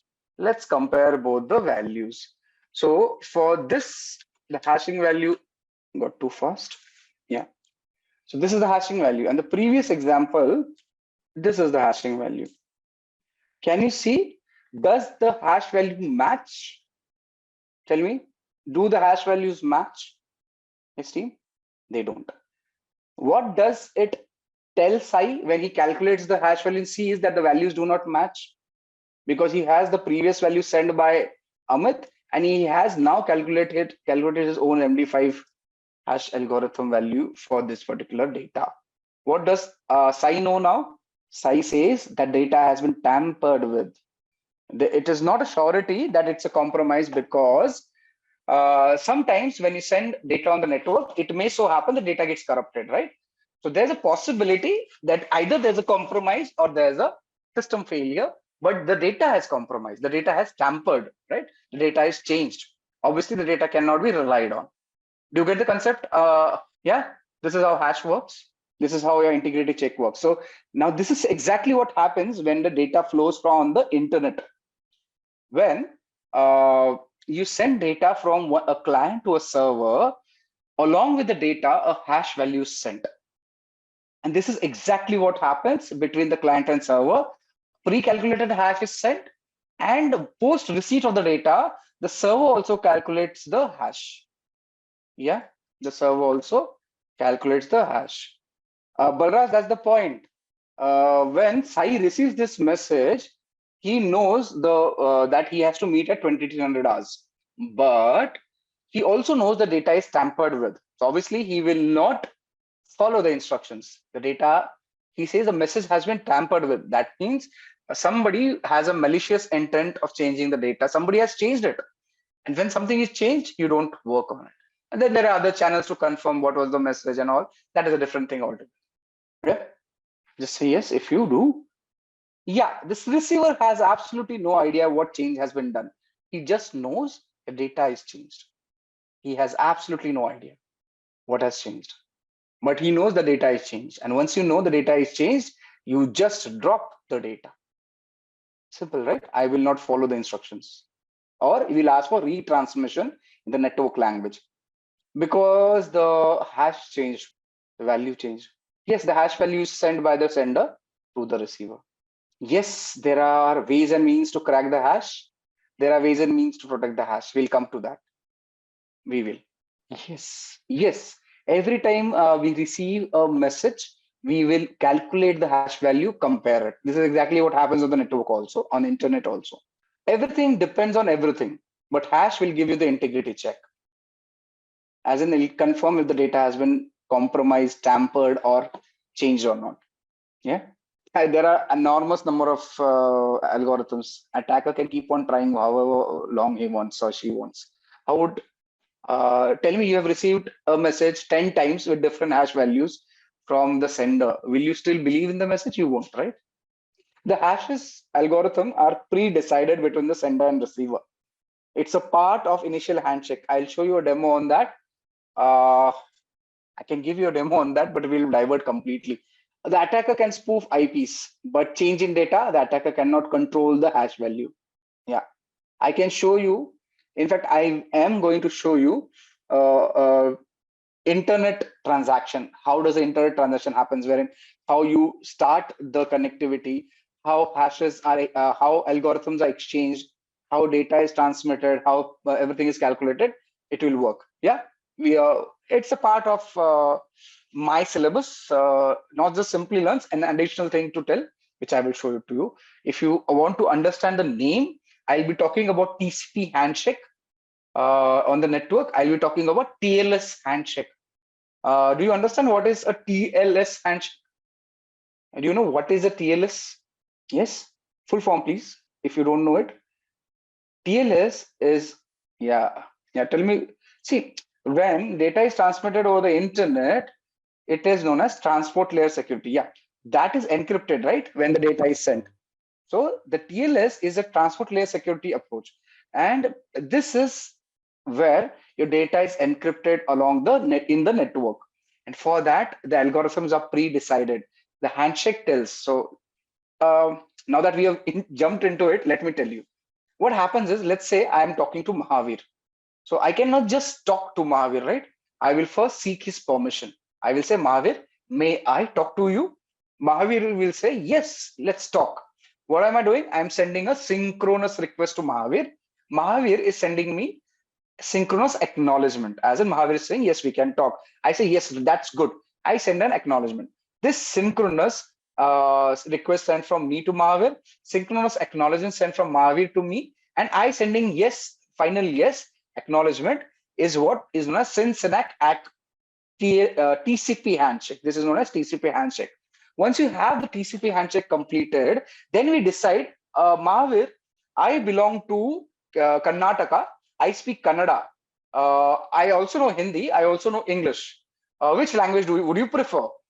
Now, what am I doing? We are deciding on a common communication protocol. So Mahavir will say, I belong to Rajasthan. I know Rajasthani. I know English. I know Hindi. We can talk in English. What is it happening? We are deciding on protocols. We are deciding on the communication line. We are deciding on the encryption algorithms. We are deciding on hashing algorithm. This is known as a TLS handshake. Once you decide on the language, we also decide what code to use. Do you use Devanagari? Do you use English? Do you use any other, script? What is it? We are discussing the encryption mechanism. Now, when Mahavir and me are talking, everything is pre-decided. What codes will use for encryption? English, right? How frequently will we speak? Now, once we finish this approach, when we finish everything that now we have decided to talk, we decided our algorithms, and we say, now we are done with talking. We'll close the connection. That's a reset, right? We'll cover that. At the onset, understand what is this. So this is exactly what happens on the network. A lot of handshaking happens. A lot of data is exchanged with each other. Only then your communication happens. Now, everything happens with a blink of an eyelid because the modern day communication system. So you won't know about it, but it happens. And this will be done. I will show this on live example. I've given you a analogous example. I will show you using Wireshark. How does it look on the network, right? I love giving that example. It's an awesome example, and I'll show you how it works with time. So we'll understand Linux today. If time permits, we'll go further ahead, and we will also understand this TLS handshake in the cryptography, TLS TCP handshake in the cryptography module in greater detail. So yeah, so let's move to the threats. I'm glad you understood. Yeah, so CIA threats. So what is the threat to the availability? I was coming to Amazon. When Amazon, you're trying to order a product and Amazon is down. What is happening? An authorized user is not able to place an order. You will get frustrated, right? And that is an attack on availability. Amazon will lose business and reputation at the same time, right? So that is what is. So it can be a denial of service attack or a DDoS. DDoS stands for denial of distributed denial of service attack, right? That's a malicious intent for stopping services of a service provider. Simple as that, right? So this is it. There can be see, if you have a data center and there's a power failure, what is it? It may also lead to denial of service, availability attack on the network, right? If there's a power failure. Similarly, if your HVAC system, your AC, what do you call it? HVAC. What's the full form? HVAC. I keep on forgetting it. Your climate control system, basically, in the the full form is heating, ventilation, and air conditioning, HVAC. Now, when you have this climate control system inside your data center, it fails. That may also lead in server being the server performance being hampered. So your availability is hampered. That is what is the point. Say I am an attacker, and you are a web server, right? I am sending you unlimited number of requests. Let's say Aruba wants to get some service from the web server, but since I am sending unlimited number of requests, the server is not able to cater for requests from any authorized user. Yeah, the server is not able to cater for requests because there are too many requests coming from a attacker, a single attacker. That is denial of service attack. Now, if I tell 100 people, I pay 10 rupees to 100 people, and all of them, I tell them to send continuous requests to a particular server, that is distributed denial of service. As in, I've distributed the attack to multiple locations. Okay, this is an analogous example. We'll have a technical example shown to you. You can use a tool by the name of hping3 to send ICMP requests. Now, we will cover that as we proceed. ICMP request, that so many pings are being sent to the server that server is unable to service a authorized request, right? That's a DDoS and DOS suppression. Wonderful. Glad you understood it. Let's move. How do you ensure high availability? Okay, you have a data center, you'll have a standby data center backup system, right? Which will work. If one goes down, the other will take on immediately. You may have backups in place, archives in place, which works, right? So that helps. At the same time, you have protection mechanisms, the IPSs, the intrusion prevention systems, intrusion detection systems. You may have firewalls in place, right? You may have RAID 5 configs as Kaushal has given. That allows you to ensure that your data, your service is available at all given times to the users, right? So that's availability. Now, we also discussed about risk. Again, we gave a formula, right? Risk was impact into likelihood. Basically, it's a combination of probability of or a likelihood of an event. Right now, event can be positive and negative, but what we are discussing over here, we're talking about a negative incident event which has happened. That is a risk. With reference to negative incident, let's say there's a data breach. We can have two different incidents talked about. Let's say your power connectivity to the data center goes down. It's an event, right? A negative event. And what is the risk? Because that happens, your server availability or net system availability may go down, right? At the same time, there's a possibility that there's a hardware damage which will happen. Agree? So that's a risk. Now, what is a risk? It is the probability that this power system will go down. That is risk. Do you understand? Risk as such, it's combination of likelihood that something will happen of this sort. That is risk. It's a probability. Yeah. Now, in formula's case, you can say risk can be impact into likelihood. Impact multiplied by likelihood. What is the possibility of a, right? Now, we talked about data center. Now, what is the possibility your data in this data center may be breached? That's a likelihood. What is the probability that it will help? And once the data is breached, what would be impact on the business as such? How much will be the damage? That is the impact, right? This damage can be calculated in terms of dollar values, money, right? Or reputation as such. So we discussed about Coca-Cola's formula last time. So what is the risk associated to it? It is the likelihood that this Coke's formula is breached, right? What is the likelihood? It is a percentage value. And if this formula is breached, what would be the impact with reference to the damage potential and the dollar value and reputation loss for the organization? It's high, right? So the risk is high because impact is higher, likelihood is a possibility. So impact multiplied by likelihood will give you risk. Do you understand risk now? Likelihood into impact. That's risk. With me, all of you, risk understood? Right. So I gave this example already, the same thing which is available on the screen. A server is an asset to an organization. In this server, I gave this example during a last discussion. In this server, about 25% of the data is in unencrypted format. There's a 25% data which is in unencrypted format. And what if a particular vulnerability, that is a weak rule in the firewall, allows a threat agent compromise this data, okay, then this risk is materialized. Okay, I am talking about the terminology. Risk is materialized. There's a loss of data to the organization. And what is the countermeasure? You basically ensure that the weak rule in the firewall is replaced, amended, reconfigured. Yeah, got it? Okay. Okay, coming back to, right. So that is the example over here.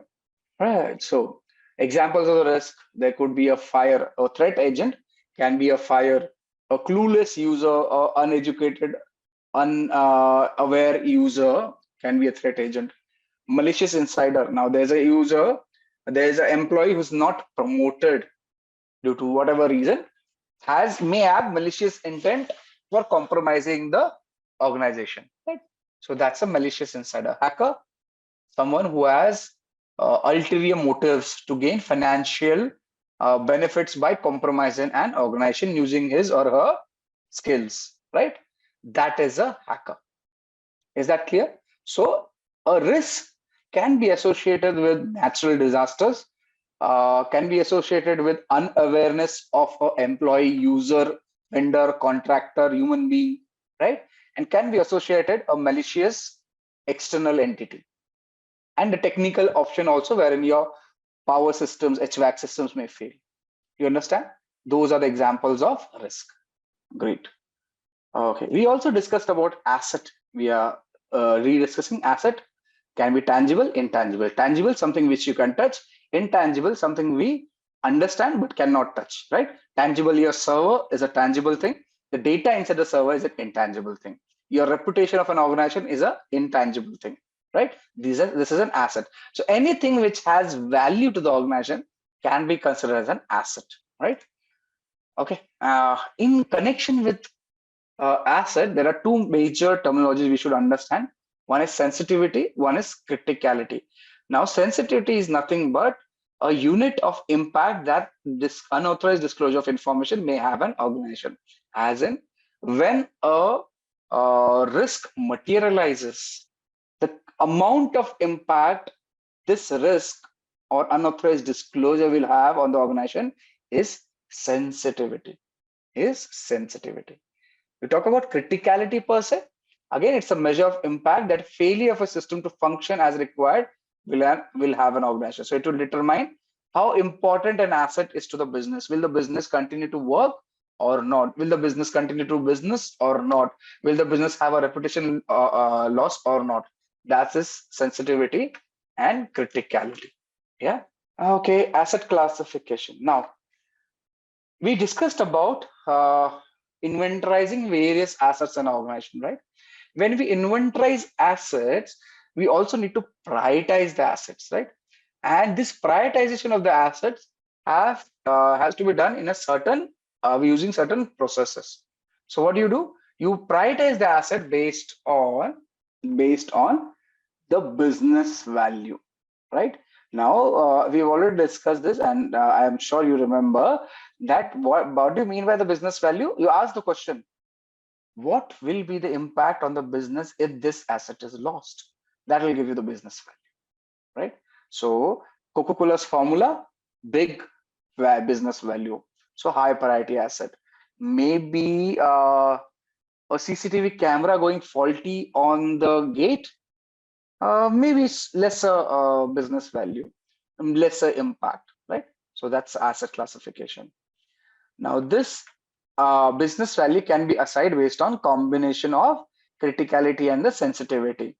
This will also allow us to understand if a particular asset is of higher value, what are the risks associated with it? How much is the asset exposed to a risk? What is the likelihood? What is the impact? Who all would be interested in this particular asset? The competitors, the malicious insiders, the hackers, yeah, the misconfiguration, so on. You know who's the threat agent, what is the risk, what could be the impact, and what is the sensitivity and criticality. So you get an understanding when you know what is your asset. So once you know what is important, would be the threat to that important thing, which is important to us, right? And based on that, we can have the classification level assigned to an asset. So the classification can be secret, top secret, confidential, unclass, yeah, that kind of classification. Once you know that a particular data, Coca-Cola's formula for Coke, is a top secret, has top secret data classification, we know that only certain people should handle this data, and you should have requisite protection mechanisms on this data, right? Very, very strong protection mechanisms. One of them being encryptions. Now, once you know that, what classification level is it, what protection mechanisms in place, you will define, you can allocate the resources to the asset. Again, remember, I told you last time also that these protection mechanisms should make business sense. It should be economically viable.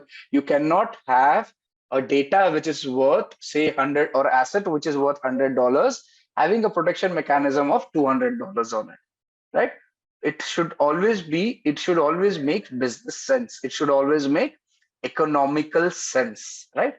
So this is how you will be doing asset classification. You will understand why asset classification is done and how does it help us, right? Asset classification. Great, great.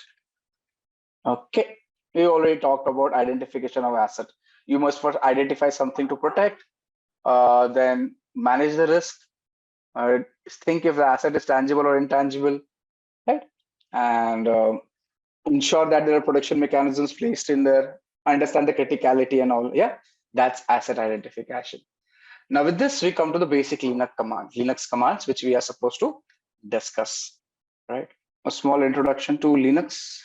Okay, so as you see on the screen, for all those who have not seen Linux before, we are talking about Kali Linux right now. Most of the Linux flavors will have their own layout. Generally, it will be same. Like Windows has the start button. This particular dragon on the left side, left corner top, will give you the menu for all applications which are installed on this particular machine. The browser is seen over here on the tab on the what do you call it? This particular panel, the top panel, which has a watch on the right side, a timer, and the calendar on the right side. You can shut down the machine using the button given over here. We are not going to shut it down. Cancel. The connectivity is seen over here. You'll have data connectivity reflected over here. Your mic, speakers, everything will be reflected over here. You can also see the browsers on the menu, wherein if you look at all applications, you will find the browser listed over here itself. So there's a Chromium browser installed, there's a Firefox installed. We'll be primarily using Firefox in our work over here. So let's open, okay, for the browser, for internet connectivity. So similar to Windows machine, your Firefox on Linux looks same. So if you see, this is how your Firefox browser looks. So you can open any URL you want over here. Simple, right? So like Windows, even Linux uses the same browsers for that matter. The Internet Explorer or the Edge browser will not work on Linux. Otherwise, Firefox, okay, Safari for Mac will not have an option in Linux, but otherwise Firefox, Chrome, and several other browsers are working interoperable between various operating systems, right? So you can use a browser to surf the internet. Now, Linux is primarily known to various people as a what do you say?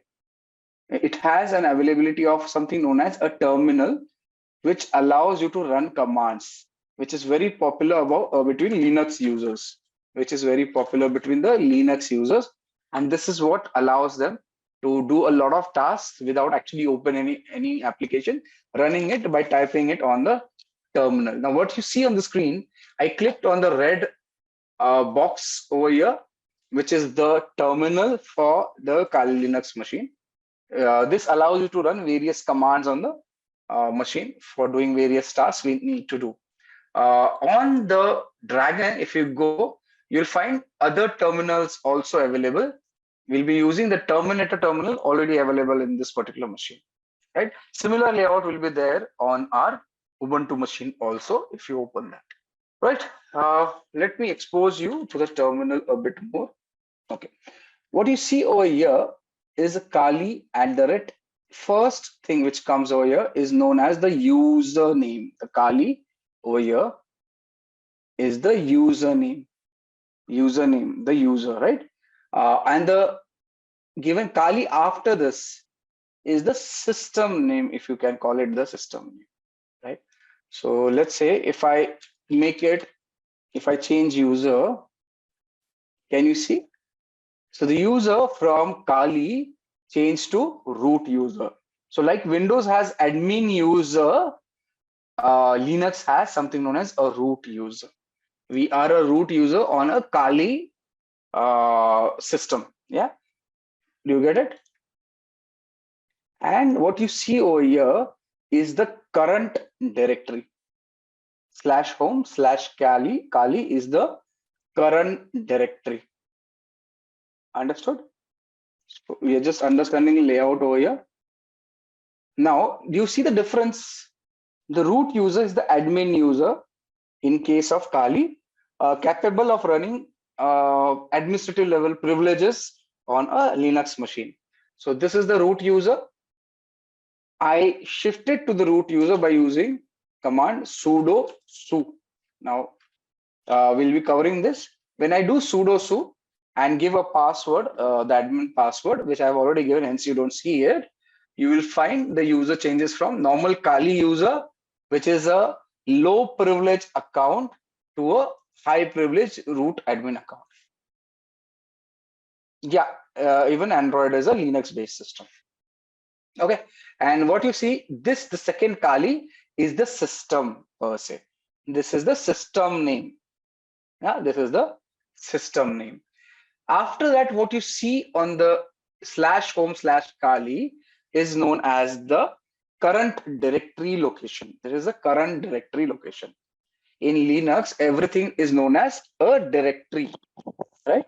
Everything is known as a directory. So understand the terminologies as of when you come to the Kali user, you see this tilde. It is known as tilde, right?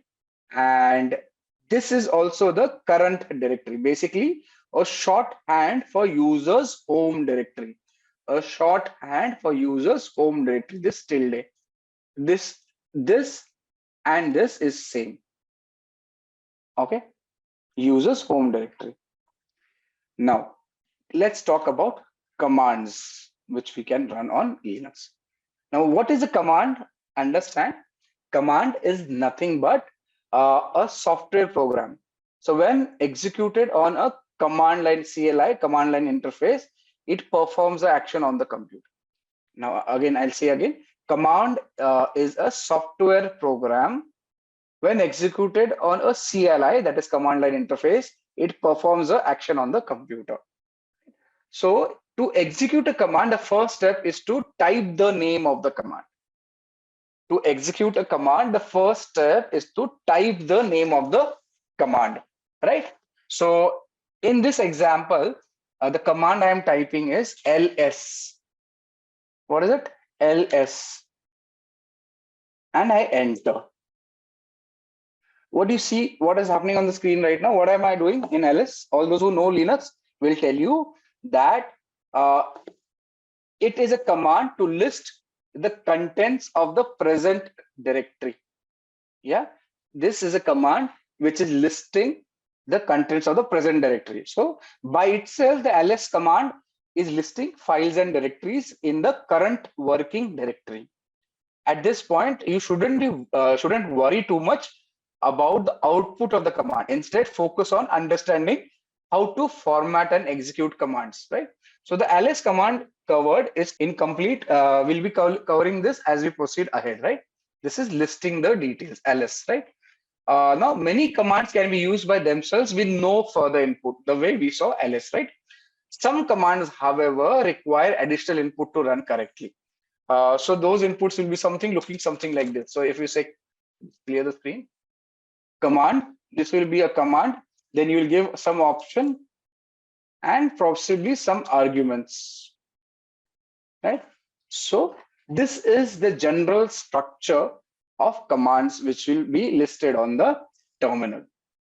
Yeah, so options are basically used to modify the core behavior of the command. This options given over here will be utilized to modify the core behavior of a command, while arguments are used to provide additional information. What additional information? Maybe a file name or a username. Each option and argument is normally separated by a space. Okay. However, there are some options wherein they could be combined also. So this is the general layout of command. Command, options, and arguments. Now you have to keep in mind that Linux, unlike Windows, is case sensitive. We have to keep in mind that Linux, unlike Windows, is case sensitive.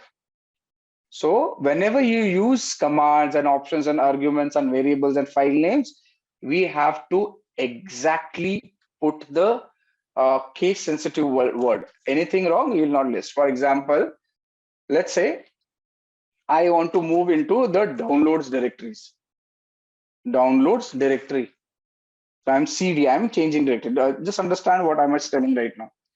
So immediately I move to the downloads directory. Can you see the directory location has changed to downloads? Visible, all of you? All right. Now, just understand, I used D capital and the spelling downloads. However, if I say CD downloads, what error does it say? It says no such file or directory exists. For us human beings, this and this is same. But even for Windows, I think case does not matter. But in case of Linux, the case matters a big deal. It will not do the command if the case does not matter. Okay, so let's move on with arguments. So we talked about the command, options, and arguments. Now, when you type, when you see the format of, say, command, options, argument, right? Yeah. So an argument can be used, this argument or arguments can be used to specify something for command to act upon.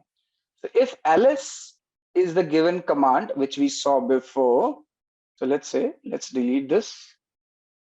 If ls is a given command, it's a class in itself.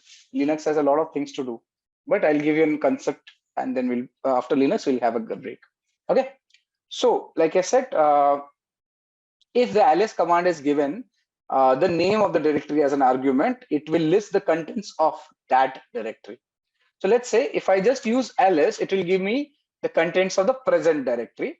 If I use ls and say give me contents of, say, documents, it will give me the contents of document directory. As of now, we have nothing listed in the documents directory. Hence, it is giving me a blank over here. Let me see if I can find another directory. Do I have this directory with me? Yeah. So if I say ls/etc/pp, it will list out details on this directory. Now, as of now, don't worry what directory I have gone into. Just understand, I have listed directory listings from another location by giving an argument of the directory name to the ls command. Yeah, this is how. Now you can also use multiple arguments to list out details. For example, we used one ls command to list out a directory. We can use the same ls command by giving another space to list out another directory. Say, let's say we use to /etc. I can use what? SSH, let's say. SSH. You see, two different directory listings can be visible. This is the below one is for directly SSH directory. The above one is for PPP directory, right? So I can use ls command with multiple arguments and list out contents of two different directories, right? Given as arguments over there. Understood? That's in basic the arguments which we have there, right?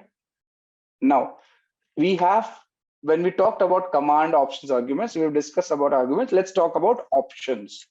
So what are the options we are talking about? This is the one we are talking: command, options, arguments. This is where we've discussed about command, we've discussed about arguments. Let's discuss about options. Let's discuss about options. Now, options can be used with commands to expand or modify the way a command behaves. Again, options can be used with commands to expand or modify the way a command behaves. For example, if you use option -L, right, for ls command, it will give long listing, providing additional information about the files that are listed. So if I just do normal ls, this is the listing, and if I do ls and -L is long listing, it will give me additional details. What are the additional details over here? The size of the file, the permissions of the file, right? So on and so forth will be given over here, right? Now you have to note that we have used a small case L over here, -L, right? That is a lowercase l. If you use what do you say? An easy way to remember this would be -L is a mnemonic for long listing, right? This is -L can be considered as a long listing. Yeah. Okay. Yeah. So we are understand it is case sensitive. Okay. Similarly, if you want to look into directories recursively, you can use R, right? ls-r. Okay. So now I'm sorry, not recursively, I stand corrected. This prints the results in a reverse alphabetical order. So if you see, if I do just ls, it is going in a descending alphabetical order, A, D, A, B, C, D, E, F, G. If you do -R, it will do a reverse way, right? It will reverse it, that ls-R. Similarly, you can do long listing by using -LR. Yeah, so file permissions, the file size, the date it was created, and it is done given in the reverse lineup, moving from N to D in this case, right? Reverse lineup. So in most cases, options can be used in conjunction with other options. So what we have done, we have combined two options, long listing and reverse listing of the files together, right? So we are given separate options together. The combination of these options will result in long listing output in reverse alphabetical order, as you see over here, right? Now, if you ask me, will the order matter? No, that is not important. That is not important in this case. Yeah. So coming back, a few more things I need to cover. Now, when you do ls-l, this by default gives you the file sizes in bytes. When you do ls-l, it is by default giving you the sizes of the file in bytes. So these are the sizes, the 404096, 40961769 are sizes of the files, which are in bytes. If you want to make it human readable, right? As in you understand the language, make it easier for humans to understand, you can use ls-lh, right? And this will give you the file size in human readable format. So 4K, 4K, 4K, 16M, 16, right? So this is what is a human readable format, right? Now options are generally single letters, as you see, -LH and all. However, sometimes there are words or phrases as well, right? Typically, older commands use single letters, while the newer commands use complete words for options, right? Single letter options are preceded by single dash.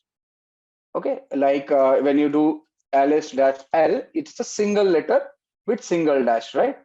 However, when you use full word options, you will be using double dash. So let me just clear the screen, right? you'll be using double hash. For example, if you remember, ls-h will give you human readable. We'll have to do long listing to make it better understanding. So this will give you human readable format in a single letter.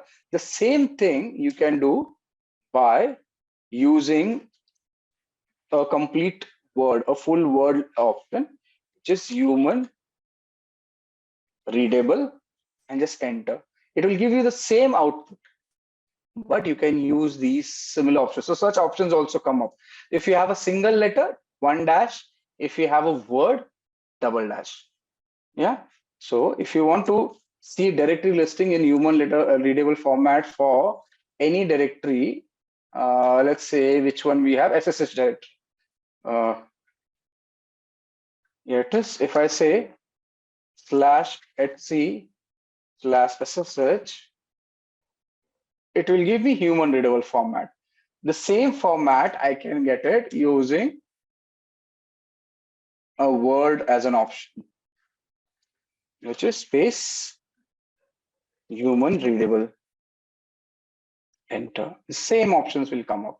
Nothing changes, only thing the options. So sometimes the options will be like this, sometimes it will be like this, right? Oh, excuse me. Okay. Similarly, so when a command is executed in a terminal, it is stored in a location, in a history list per se. So this is designed to make it easy to execute same commands. So later, eliminating the need to retype the entire command. So your commands are basically saved somewhere in the history to allow you to retype. You can use your up arrow to go through the commands. I'm using my up arrow right now to go through all the commands. Okay, and now the entire history of the commands is which are run in the current session can be displayed using the up arrow repeatedly, one by one, right? Now, when you do the up arrow and press enter, the command will run again. Simple. So if I go on doing this up arrow and just press enter, the command will run again, which is saved in the history. So you don't have to type your commands, right? In case you want to edit a command, you can use the left and right arrow to edit it. So in case I want to list out, instead of SSH, I want to list out, say, the PPA directory. I can change it and enter. It allows me. So you can use the history to move around the commands which are used prior. The left and right arrow to change the positions and use for editing, right? Let's see. In case you want to see all the commands instead of using up arrow, which were done today, you can type history. Oh, excuse me.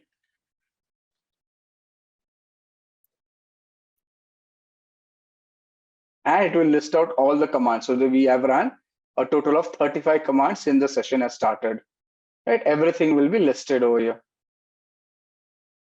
See the history command. I gave a wrong command also visible. Yeah. Murli is telling type the command, giving space before the command, it will not show in history. Interesting. Let's try it out. So if I just give a space prior to the command and say, let's use a new command, date. Right? Enter. So it has given me the date. Right? Now let's try history. So it's an interesting thing we need to discuss. Yeah, it's not showing. Interesting, Murli. Thank you. So what Murli has told us, if I use date, okay, it's not doing it. Wonderful. So where do you use it, Murli? This command, how does it help? So if I do date right now and do history, you will see the date is listed at the 37th command over here. However, if I add a space at the start of the command and type, let's use another command. What command should I use? Let's use nmap. Enter. And now check history. Okay, that nmap command is not there. Oh, interesting. That's interesting. Great. So So I'm using Google over here to download the cheat sheet. So you can also use Google. That is easier. But okay. Yeah. So this is a 8-page document for Linux complete detail, right? So I'll share this one too for you. Cheat sheet. Close. Yeah. So the cheat sheet is uploaded. You can have a look. Not everything can work out using these cheat sheets, but you need practice. Excuse me. Right? You need to find and do practice. Okay. Now one more important thing you should understand, something known as external commands. Now external commands are basically binary executables stored in the directories that are searched by the shell. So if a user types ls command, then the shell searches through the directories that are listed in the path variable, right? So if a command does not behave as expected, or if a command is not accessible, that it should have been accessible, then you can, it will be extremely tedious to find this file, right, manually. So you can use a command by the name of which. Okay, you can use which. So if you want to know more about a command, another important thing, let's complete this first, which, and you can give the command name, say which ls. Okay. Oh, okay.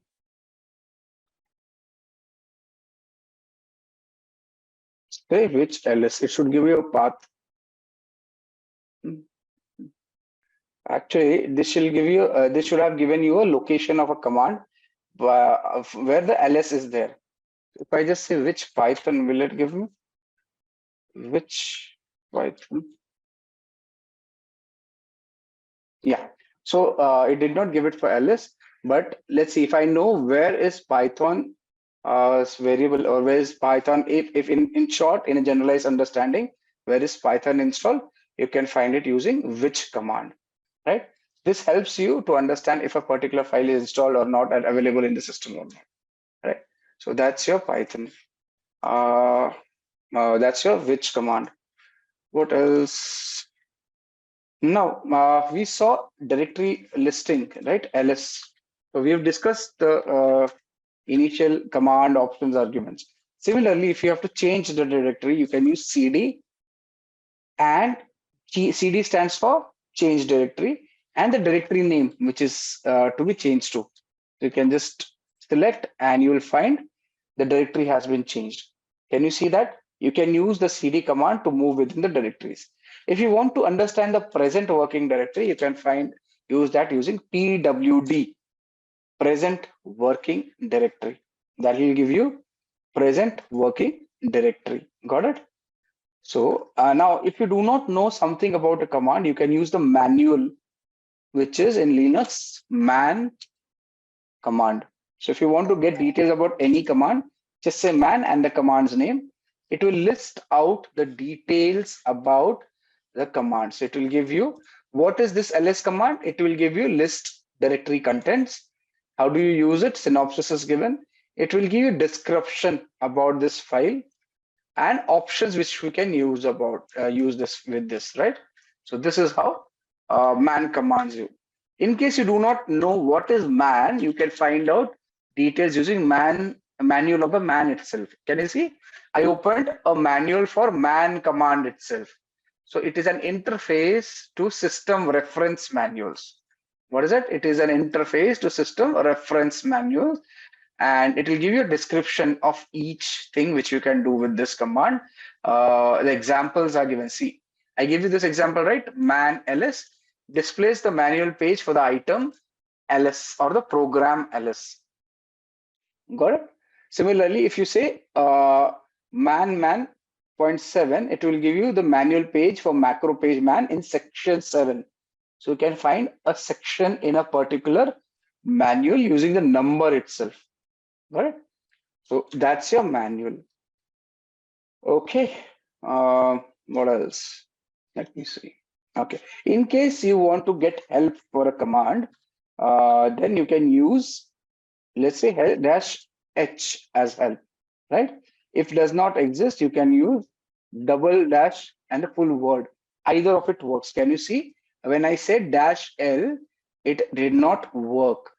Dash H, it did not work. When I said dash dash help, it gave me details about this command. So one way getting detail about a command is using manual. If you want a small descriptive understanding, you can use dash dash help, as is the case over here, to find out details about the command, right? All options, right? Uh, okay. Now we talked about ls, we talked about cd, we talked about pwd, uh, present working directory. We understood where are we with respect to the location. We could change the directory. Now a bit about the directory structure of Linux. So Linux has a particular directory system structure. So now on a Windows system, the top level directory is called my computer. All of you are already aware of it, right? So it is the top level directory on Windows. The physical devices such as the hard drives, USB drives, and the network drives show up under the My Computer option and are each assigned a drive letter, right? Such as the C drive, D drive. That is how Windows works. The directory structure which Linux has is slightly different. Let me just show you directory structure of Linux. So if I just okay, oh, excuse me. Yeah. So this is the directory structure of Linux, as you see on the screen. Let me explain it to you. Now, as you see in the screen, the directory structure is an example over here as a screen. It is present within the virtual environment, right, of the Linux machine. Now, like Windows, Linux directory structure typically is called file system. Also has a top level. So it is called the root directory. The one you see on the top is the root directory, and it's symbolized by slash character. The slash character over here. Can you see? Yeah. So, and this root directory is the slash character. Additional, there are no drives in the Linux. Remember, each physical device is accessible under a directory as opposed to a drive letter in the Windows. It is opposed. Understand as of now, and you will be we'll be discussing it further when we move inside.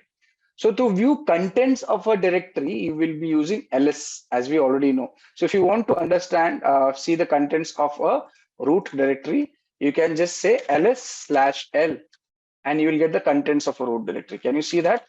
We are getting the contents of a root directory by using ls-l. Same thing, which is given in the diagram over here.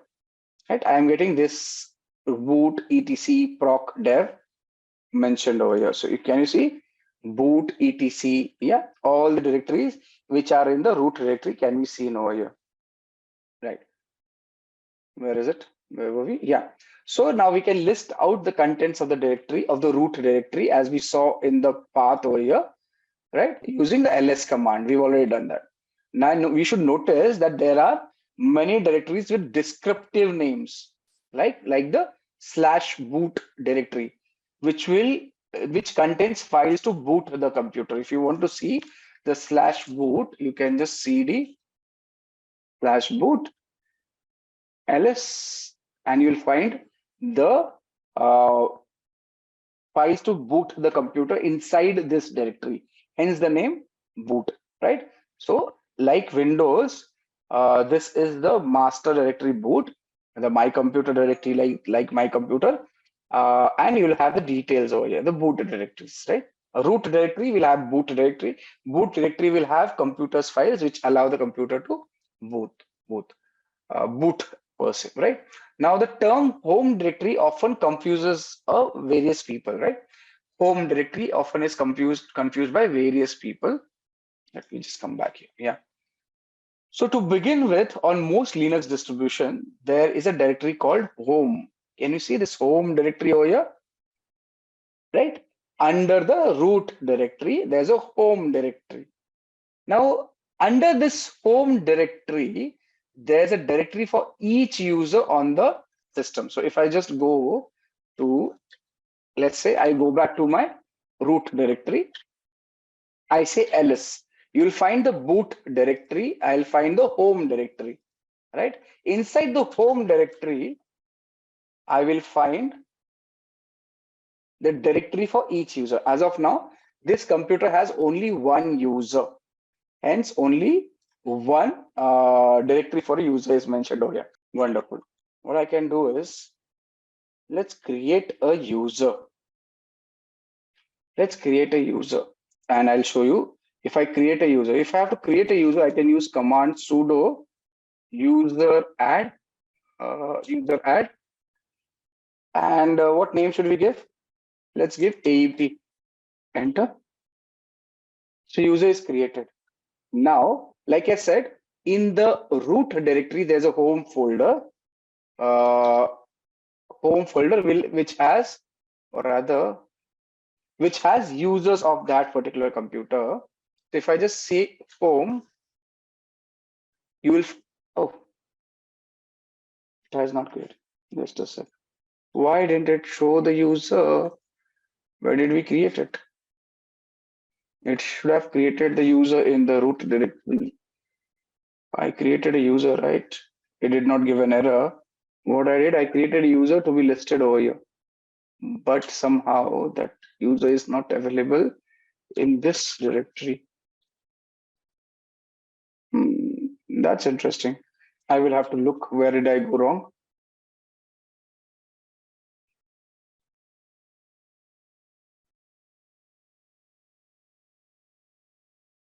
Okay, let's come back to that later. I actually wanted to show you, but yeah. So now, like I said, if you go to the home directory, you will find the users listed over there. Now, the directory name is same as the name of the user. So when I said ls/home, ls/home, since there's a Kali user, I see the Kali name as the directory name over there, right? So if you have, say, a system admin user, you'll find the system admin name given in the folder over here, right? So we are in the Kali user, and the Kali user folder is seen over here.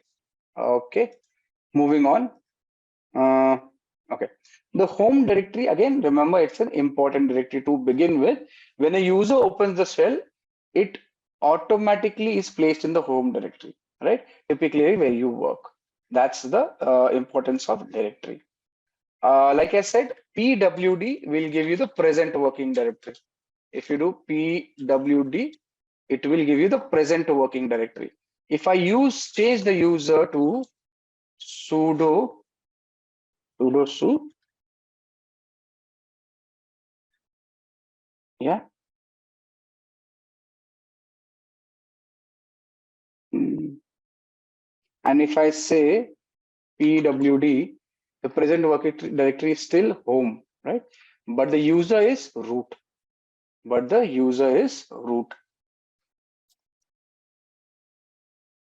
Right? So present working directory basically points to the working directory. Okay, we have a few questions. Let me address it one by one.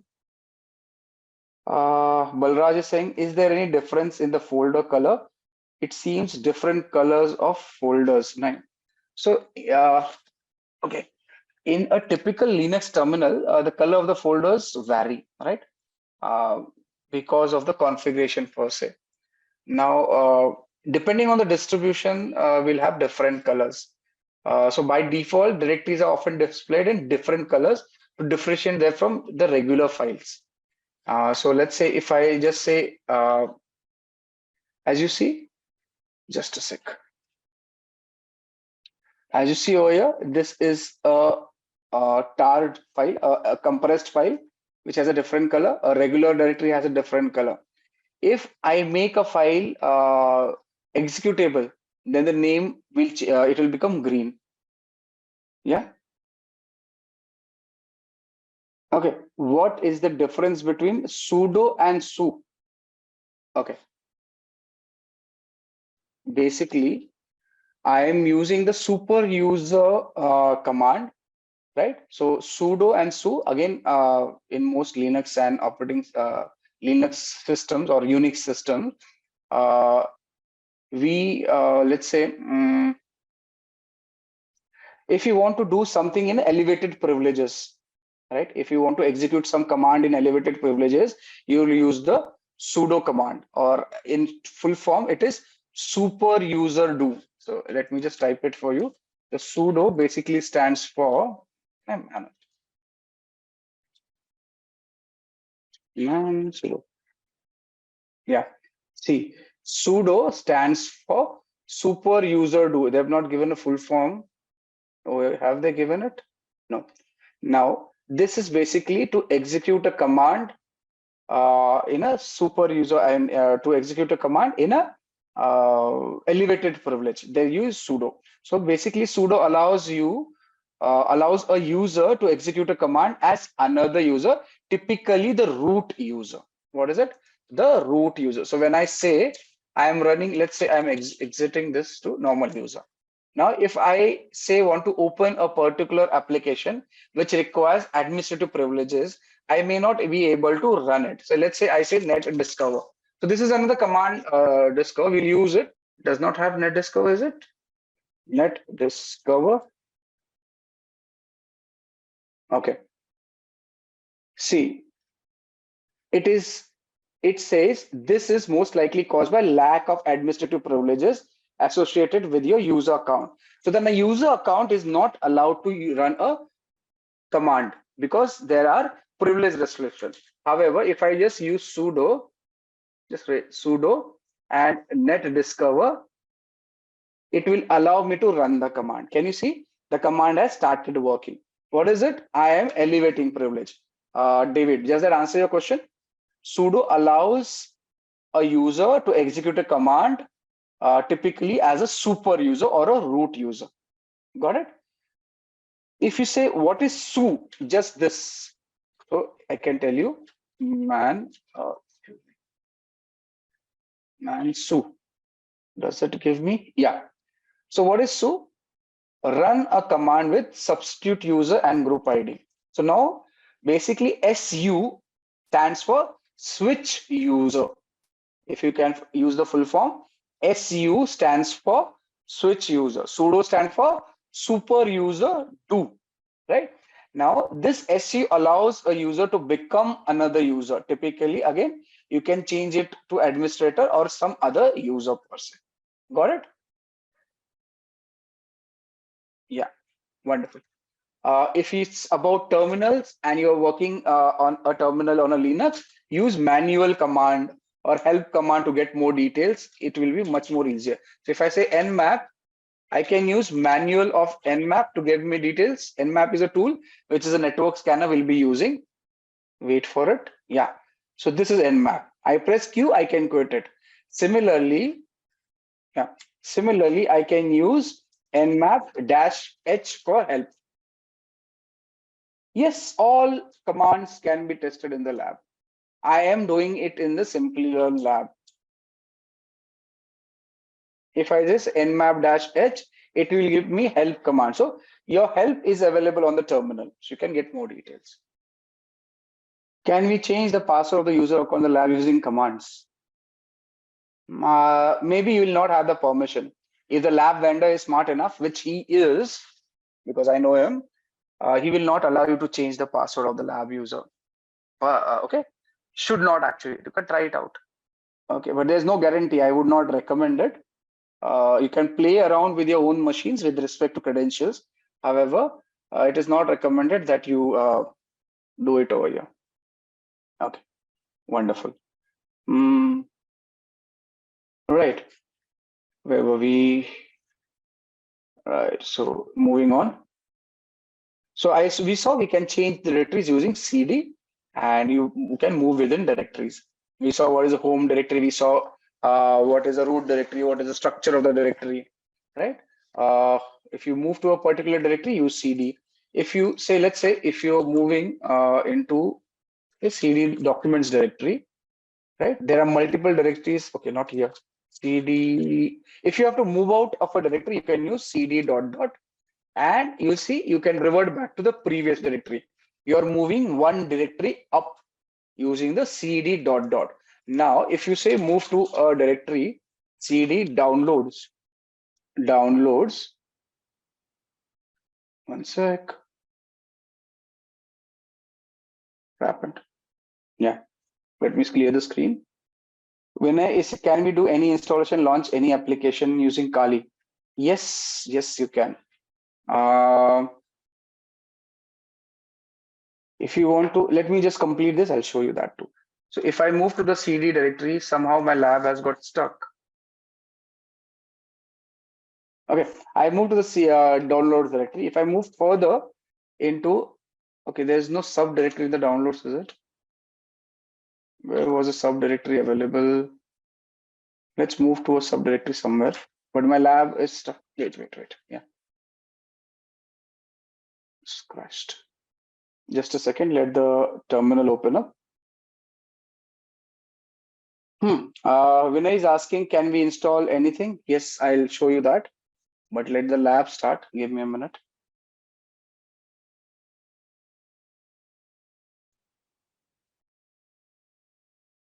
Okay. Here's the lab. Okay, the terminal is open. I do not want another one. Let's clear the screen. Yeah. So do I have any other directory in downloads? No. Let's see if we have something in the home directory. Documents do not have anything. Okay, let's create one. That will be easy. So if I move into a directory, I want to create a directory. I can use command make dir. Sorry, mkdir, make dir, and I can make a folder AEP. Right. So that's how I create a directory inside a directory. Right, AEP. I can move into the directory like this, AEP. As you see, I am inside the directory. I can list out the contents of the directory if anything is present over there. See, nothing in the directory. If I want to create a file, I can use a command touch to create a file. AEP dot text. Enter. Now, what is that created? It has created a blank page, blank document, aep.text. As you see, the size of this page is 0 because nothing is inside. Right. Now, there are 2-3 ways of creating the file. One is what I showed you. Other one is you can use Nano, which is an editor, to create a file or change a file. So we'll create aep1.text using Nano. Enter. So this is a kind of structure. So this is a test document. This is a test document, right? I can say Control X and Y for saving the document and enter, right? Control X, Y, enter. Now, if I say, if I list out details, ls-l, I will find 2 files listed over here. One with 25 bytes of data, one with 0 bytes. One was created with touch, other was created with Nano. Similar to Nano, there are other editors which can be utilized. One of the few famous one is Vim. So you can use Vim to just edit the AEP file. Right? So I'm editing. So this is another editor which allows you to edit the file, but it is certain there is particular method in which you can edit the file. If I want to enter something in this Vim command, I say I for insert. I have to type insert. As soon as I type insert, you'll see an insert prompt is given over here. Now I can type over here. This is a test file, right? And we can add to. How do I save it? I type, press escape on the keyboard, right? You see the insert prompt is gone. Then do colon, just type colon, W for write and Q for quit. Enter. I will write the changes and quit. Now, if I say ls-l, enter, you will find that the 22 byte worth data is created in the previous file. The time of change and everything is visible over here. Seen all of you? Clear with me? Yeah. Okay, great. Okay, let's move on. Now, another way of, can you repeat this again? Which one? The Vim one? Okay, Arvind is telling me if I use X, it will directly do everything. Okay, we'll try that. So if I say Vim and the file name, so site, and I enter, this is the file I see. I can make changes to the file. Let's say I delete these two and type new alphabet. Sorry, I have to press I for insert. Once I insert, I can type anything I want to, right? Now, in order to save the file, there are two options. One was escape. I say colon, W for write, Q for quit.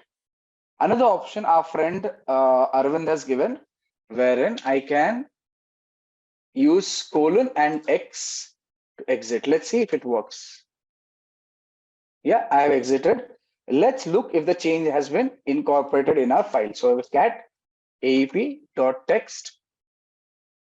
You see, so Vim, you open the Vim file, then you press I for insert, make changes as per requirement, and then you can use colon and X to save and exit.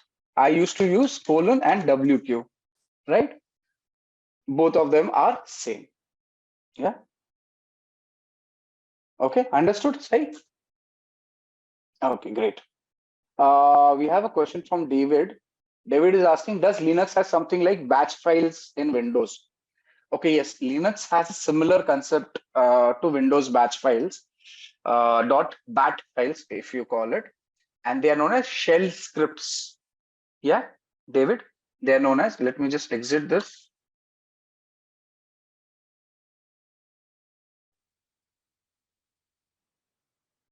What is it? Yeah.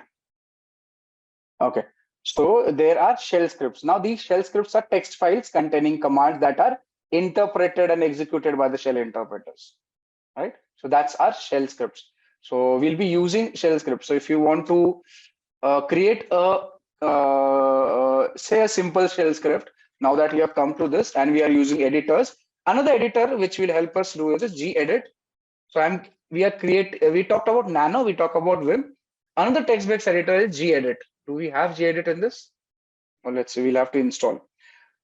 So in case gedit, I say, and I don't have this file, I say enter, Linux will tell me that the file does not exist and we can install it. Now, this is the question when somebody was asking that, can I install applications? Yes, you can use sudo apt install and the application which is to be installed, gedit. In this case, let's install this application and I can install it. Can you see it's being installed on my Kali machine? So anything you have to install, you can use sudo apt install and the name of the application, and you will be able to install it. As you see on the screen, it is happening right now, wherein this application wasn't there and we are installing it. Yeah, sure.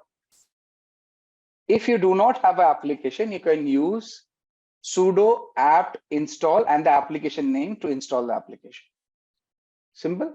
Sai, sudo apt install and the application name. In this case, I have installed gedit, which is a text-based editor for Linux machines.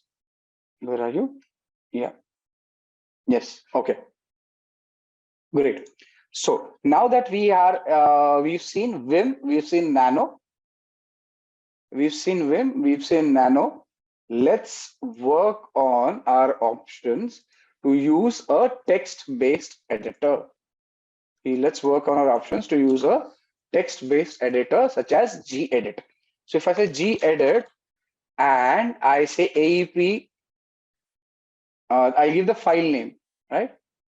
Enter. a text-based editor like Windows has a notepad, a similar thing will pop up like this. And I can change the file as per my liking over here also. Can you see I can change it? I'm changing the file. Yes. Now, David was asking, do we have batch files? So in Linux, we have shell scripts. Let's create a small script file. Now, this is bash scripting, not a part of your course, but an interesting thing if you want to learn. However, it is not compulsory. You just need to understand it. Okay, so let's start. I am creating a bash file, a simple script. Let's say /bin bash. And we are going to echo or print out on the screen. We want to print out, say, hello, how are you? I'm doing it in the editor, right? And I add a question mark, a quote, right? Also, we will ask the bash script to list out files in the current directory like this, right? So in order to save this document, it is simple. I just say Control S like we do in Windows, and the file is saved. The file is saved. We can close this. Okay. Control L. I have cleared the screen. I say ls. You will find the file is here, aap.txt, right? The file which we created. And the file size must have changed. If you remember, it was 20 bytes. Now it is 46 bytes. And there is no execute. This file is not an executable. In order to create this file, make this file executable, you'll use the command change mod, chmod, right? Plus X for making it executable and the file name, right? I should have saved it as .sh actually. Okay, let's use it. So yeah, so now that we have a file created over here, we can also copy the file or move the file in the same location. So if I just say copy ap.text,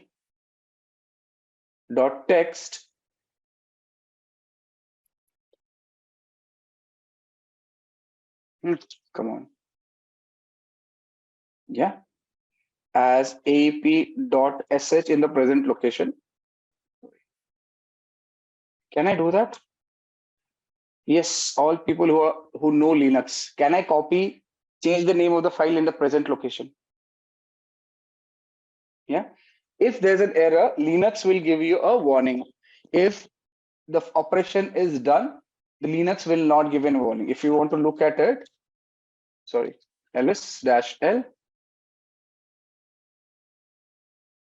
you see, I created a file of same size and name with a different extension. So aap.text was a file.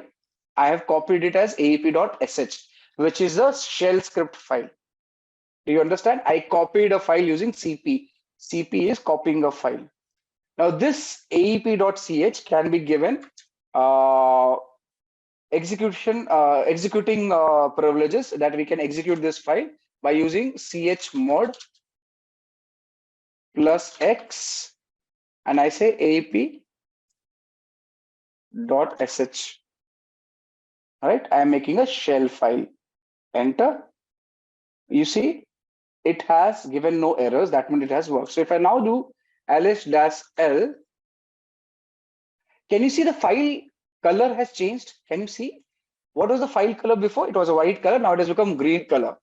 That signifies the file is now executable. Do you understand that?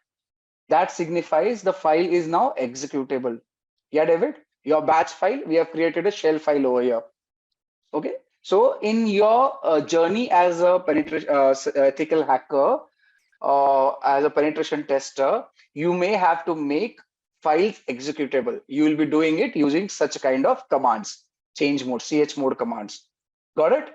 Now, if you want to run this file, you can just use ./aap. So you have to run a command, just Dot is present working directory, and you want to run the this file in the present working directory. So dot is the present working directory, present location, and the name of the file to run. And we have made it executable. As soon as I say enter, it should give us the command. What it is saying? Hello, how are you? And it is listing the contents of the present directory. Can you see that? What we've done? So we have progressively moved from creating a directory to creating a file to creating a shell using various editors, then making the shell file executable, a batch file executable, and then running the file on the terminal, getting an output on the screen. Is that clear, all of you? This is something you need to redo when you practice. It is important that you redo this. Okay, great. So, and thanks, David, for getting it to my notice. This is something which is should be known to us, right? Thank you. So let's see a few questions. Yashodeep says, what is root terminal and terminal? Okay, Yashodeep, in context of Linux, a terminal is a program that provides text-based interface, what you see on the screen, to interact with the operating system. What? Okay, it is giving you a text-based text-based interface to interact with the operating system. While a root terminal is a terminal session that runs with super user privileges. Now, do you understand? Terminal gives you interface. Root terminal will give you super user privileges, and the same thing can be done with your privileges. Yeah. Okay. Okay. Zareen, it will be the same. The commands will stay the same. Nothing changes.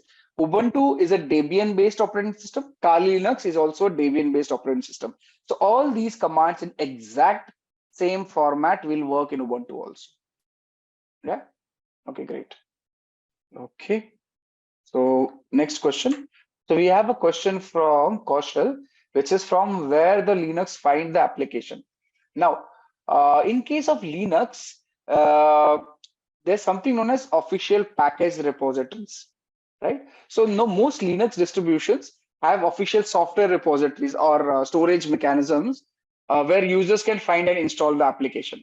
When you used, just let me clear the screen. When you use apt, right, that is advanced package tool. What is it? Advanced package tool. This allows you, this is a package manager which allows you to download packages from the repository of the Debian operating system, Linux operating system, and so on and so forth. For Debian, you use apt Debian. Sorry, right? Use apt for let's say Red Hat operating system, Fedora, CentOS. I think CentOS also. You use yum. That is a it is possibly yellow updater modified or something. I forgot. All right. So that's how you do it. Also, there are other options wherein there are third-party repositories, software websites. You can download like you do in Windows. Similarly, you can download and install applications. This is one option I have given, right? Most cyber people prefer working on Linux. It's much more convenient. Lesser issues come up. At least I prefer, and I've seen 90% of people who I work with prefer using Linux.